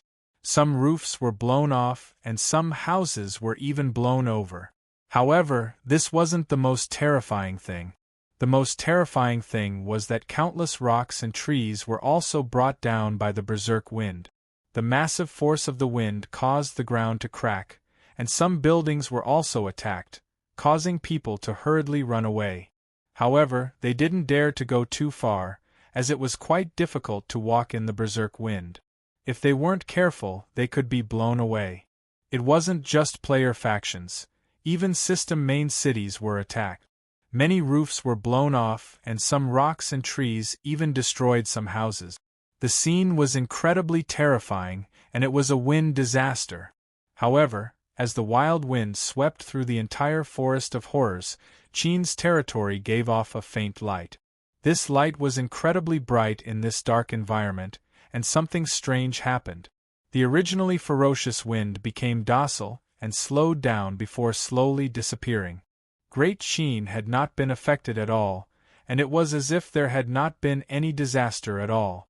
This allowed Great Qin's residents to let out a sigh of relief and feel immense gratitude towards Zhao Fu.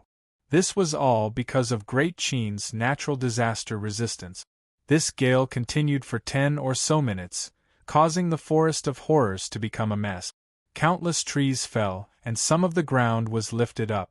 Boulders fell to the side, creating craters. After the gale stopped, countless people let out a sigh of relief. Zhao Fu did not act either, as this was only the prelude to the disaster festival. After the gale stopped, the disaster festival would truly begin. Zhao Fu used a flight stone and turned into a black ray of light as he flew away from Qin City.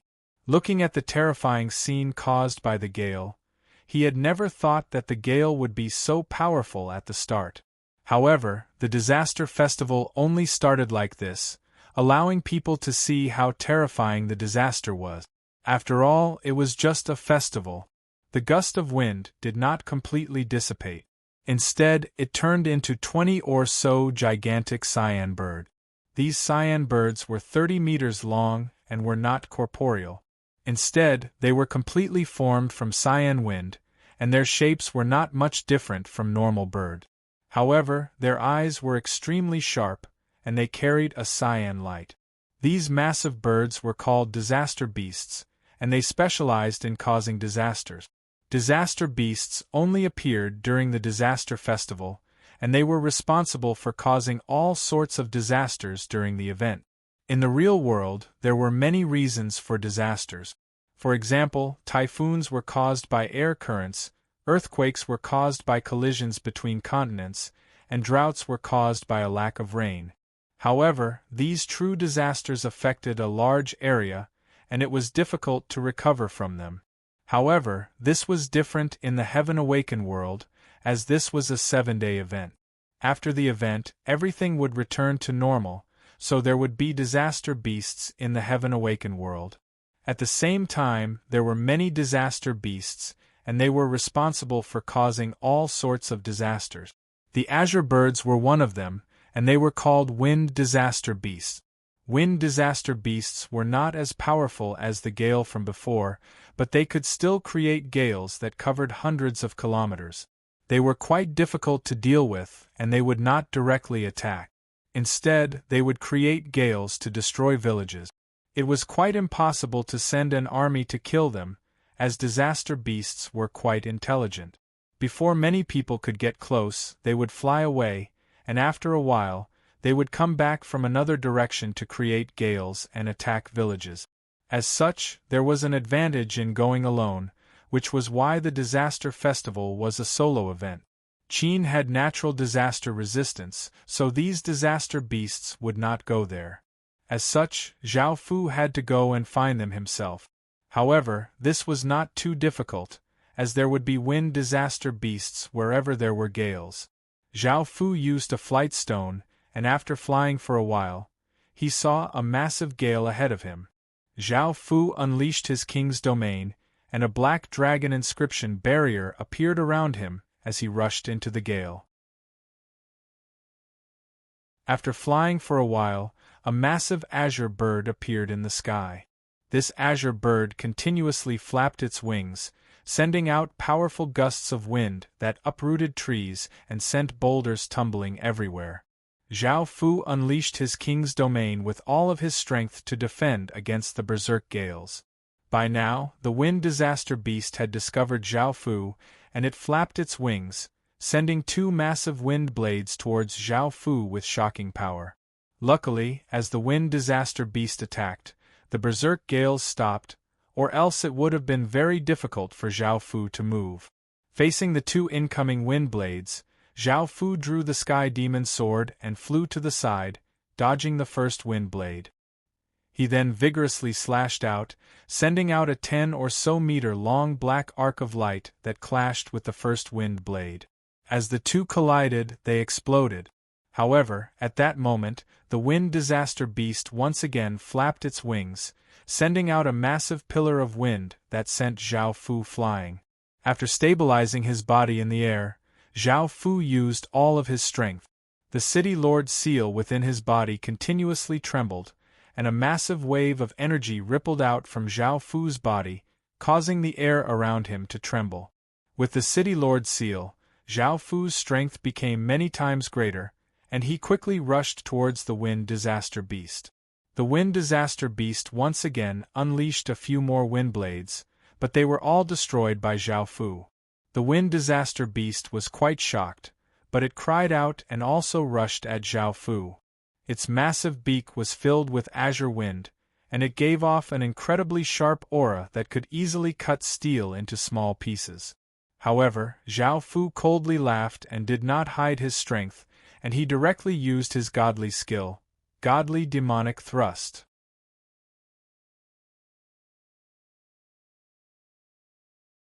Chapter 4:18.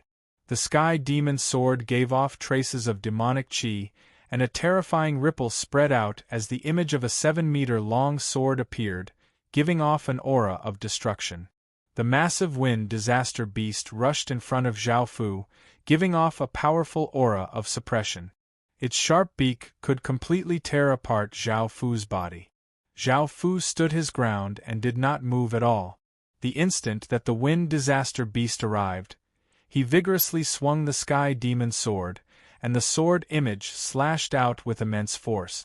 The sword wind was incredibly sharp, and it seemed as if it could easily shatter rocks. Pooh! The sword image slashed out, seeming to split the air in two as it chopped off the wind disaster beast's bird head. Immediately, the wind disaster beast's body turned into a wild gale and exploded out, and a green crystal appeared in the air. Zhao Fu steadied his body and resisted the berserk wind. After the berserk wind dissipated, he saw the azure crystal floating in the air. At the same time, Zhao Fu received a system announcement congratulating him for killing a level 2 wind disaster beast and preventing a wind disaster. He had obtained 4,000 virtue points.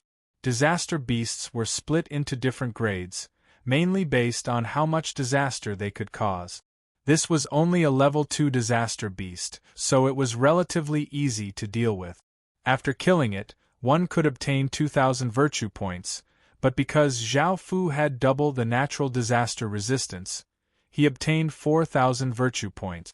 However, this was only because Zhao Fu had used his City Lord Seal's power. Otherwise, with his own strength, it would have been quite troublesome. Next, Zhao Fu looked at the cyan crystal. This cyan crystal was not very big, only about the length of a finger and the width of 2 fingers. It gave off a slight wind-type energy. Wind disaster crystal. A crystal that is produced after killing a disaster beast. After using it, one can receive the blessings of the heavens, and it can be randomly gifted. A blessing from the heavens? Zhao Fu was curious and immediately used it. In the next moment, the crystal released a bright, cyan light, and a gentle breeze spread out. After the cyan light receded, a helmet appeared in front of Zhao Fu. Zhao Fu inspected the helmet's attributes, discovering that it was not bad. It should be a top-tier gold-ranked equipment. This gift from the heavens was nothing much. It was just an additional reward, just like the previous events. Continue forward. Zhao Fu found a wind disaster beast within a canyon. This wind disaster beast was quite small, only 10 meters long. The wind it gave off only affected the surrounding 10 kilometers, and it was not very strong.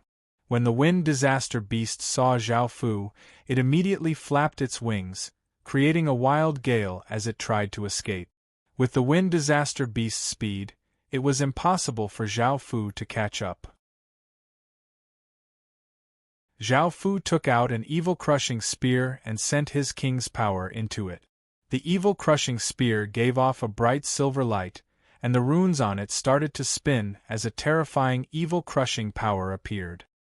He forcefully threw out the evil-crushing spear, and a silver ray of light shot out like lightning, piercing through the wind disaster beast that was trying to escape. Whoosh! The wind disaster beast's body exploded, turning into a gust of wind that blew away, leaving behind a cyan crystal. System announcement. You have killed a level 1 wind disaster beast and obtained 2,000 virtue points.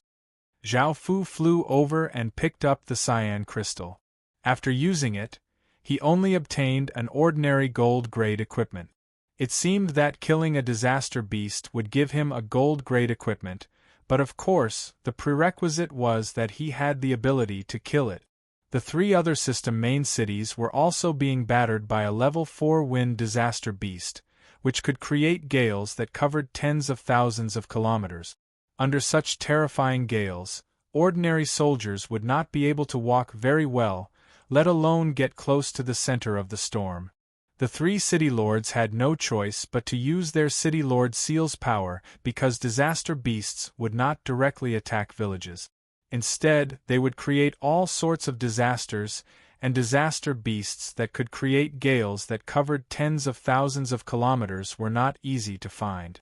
Moreover, they were quite difficult to deal with. Level 4 wind disaster beasts were nearly 100 meters long, and even if the 3 city lords used their city lord seal's power, it would be quite difficult to deal with them. Zhao Fu did not go and make trouble for level 4 wind disaster beasts for now, as he knew that they would be quite difficult to deal with. Moreover, with the double virtue points, killing a level 2 wind disaster beast would be equivalent to killing a level 4 wind disaster beast. Killing a level 3 wind disaster beast would be equivalent to killing a level 5 wind disaster beast, and a level 3 wind disaster beast would give a half-legendary grade item. An entire night of battle. Zhao Fu had used up all of his evil-crushing spears, and he now had 28,000 virtue points, which was quite good. If he had another 3 times that amount, he would be able to exchange for the 100 Dragon Sun Pill, which was ranked 10th. Of course, Zhao Fu would not spend his precious virtue points on something like that. At the same time, because Zhao Fu had killed 10 level 1 wind disaster beasts, he obtained a blessing. Heaven's Favor, Level 1 Description. The heavens have bestowed upon you and will provide you with protection. This status gives the village stats. Resistance to natural disasters plus 5%. Zhao Fu was quite surprised that this event could give him a natural disaster stat. However, after thinking about it, he realized that it was most likely to close the gap between legatees and ordinary factions. If natural disasters occurred more often in the later stages, legatees would have a massive advantage. Of course, the heavens would not give these natural disaster stats for free. If one worked hard and killed disaster beasts, the heavens would naturally give these stats to them. Moreover, since Heaven's favor was level 1, it meant that there were level 2 and level 3 disaster beasts, which meant that there were also level 2 and level 3 disaster beasts. After fighting for an entire night, Zhao Fu felt quite tired, so he rested for a while in Qin City before ordering people to go to other places to gather information. After killing disaster beasts, they would not respawn very quickly. If they respawned quickly, Zhao Fu would not have to go to other places and could just stay in the Forest of Horrors. No matter how many disaster beasts there were, they would not affect Qin City much. However, if the disaster beasts respawned quickly, other places would be in dire straits, and there might not be a single intact village in the Forest of Horrors. Now, Zhao Fu felt that he had killed most of the wind disaster beasts in the Forest of Horrors, so he decided to go to other places to take a look. At that moment, he received news that a certain region had been flooded. Ever since the disaster festival, there had been torrential rain, and the rain had not stopped at all. The amount of water that had accumulated was incredibly terrifying, and not only had that region been completely inundated, but the nearby regions had also been heavily affected. The city lords in that region could only work together to break through the void zone and relocate the system main city so that millions of people could survive. However, the other villages in the wilderness were not as lucky. If they could not avoid the flood, they would drown. With how big that region was, Zhao Fu estimated that at least 7 million people had drowned.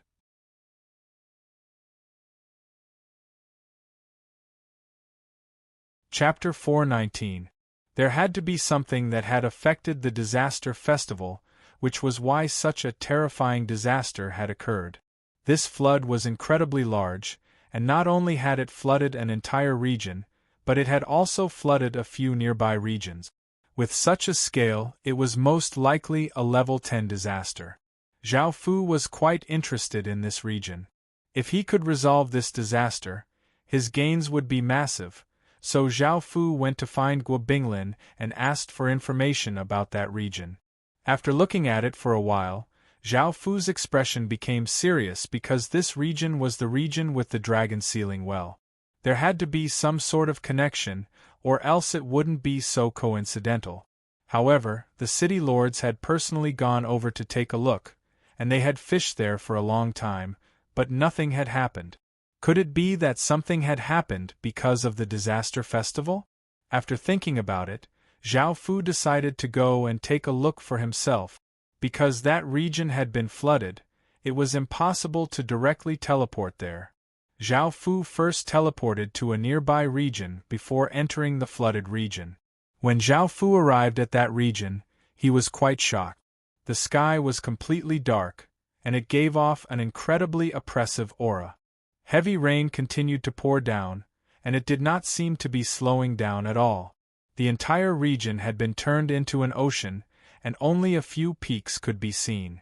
However, with how quickly the flood was rising, those peaks would soon be submerged, and the people and beasts that were still alive could only wait in despair for death. Zhao Fu did not save them, as he could only save 2 or 3 people at most. It was better to find the cause of this flood and resolve it. Zhao Fu took out a map and started to fly towards the dragon sealing well.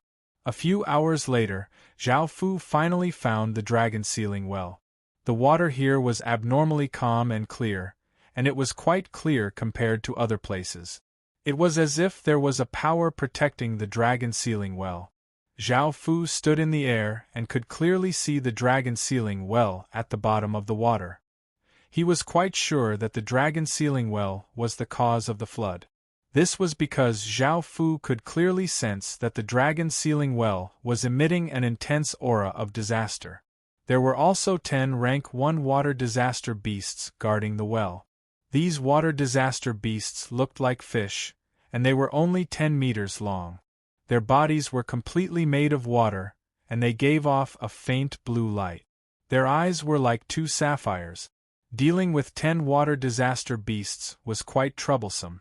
If they attacked one by one, Zhao Fu wouldn't be afraid, but if they attacked together, it would be quite troublesome. Zhao Fu raised the sky demon's sword high into the air and softly shouted, "Godly Hell's Gate." The sky demon's sword hummed and gave off a black sword light that shot into the sky. A black hole that was 100 meters wide opened up, giving off a terrifying aura. Traces of demonic chi flowed out of the black hole, and demonic roars sounded out. Following this, demons holding pitchforks and wings on their backs continuously flew out of the black holes. Because Zhao Fu had used his full strength and the City Lord Seal's power, he had summoned over 1,000 demons this time. These 1,000 demons flew in the sky and gave off evil laughter, giving off a shocking aura. If it was an ordinary person, they would have been so scared that their legs would have gone soft. Zhao Fu raised his sword and pointed it towards the bottom of the well, and the countless demons obeyed his order and rushed towards the bottom of the well. The water disaster fish near the dragon sealing well also started to attack. The fish breathed in and out, causing powerful water cannons to shoot out of the water.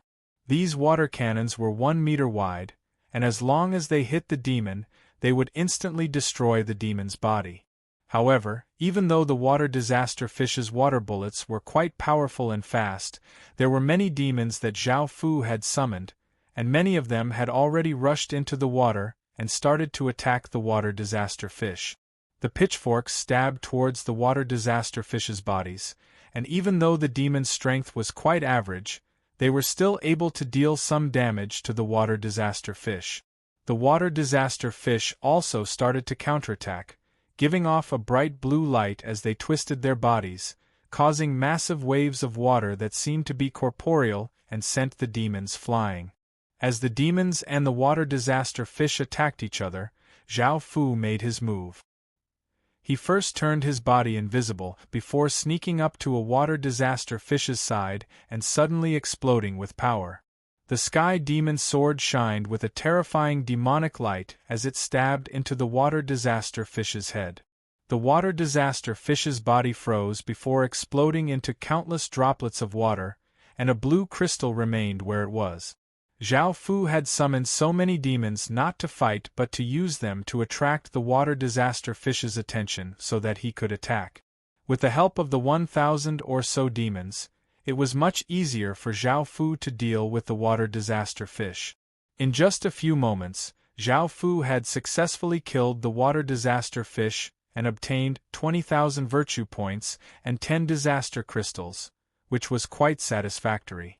After killing the water disaster fish, Zhao Fu went to the dragon sealing well. It looked the same as before, and there was nothing special about it. The well was made of white bricks, and there were 36 chains hanging down from it. The well was so deep that Zhao Fu couldn't even see the bottom.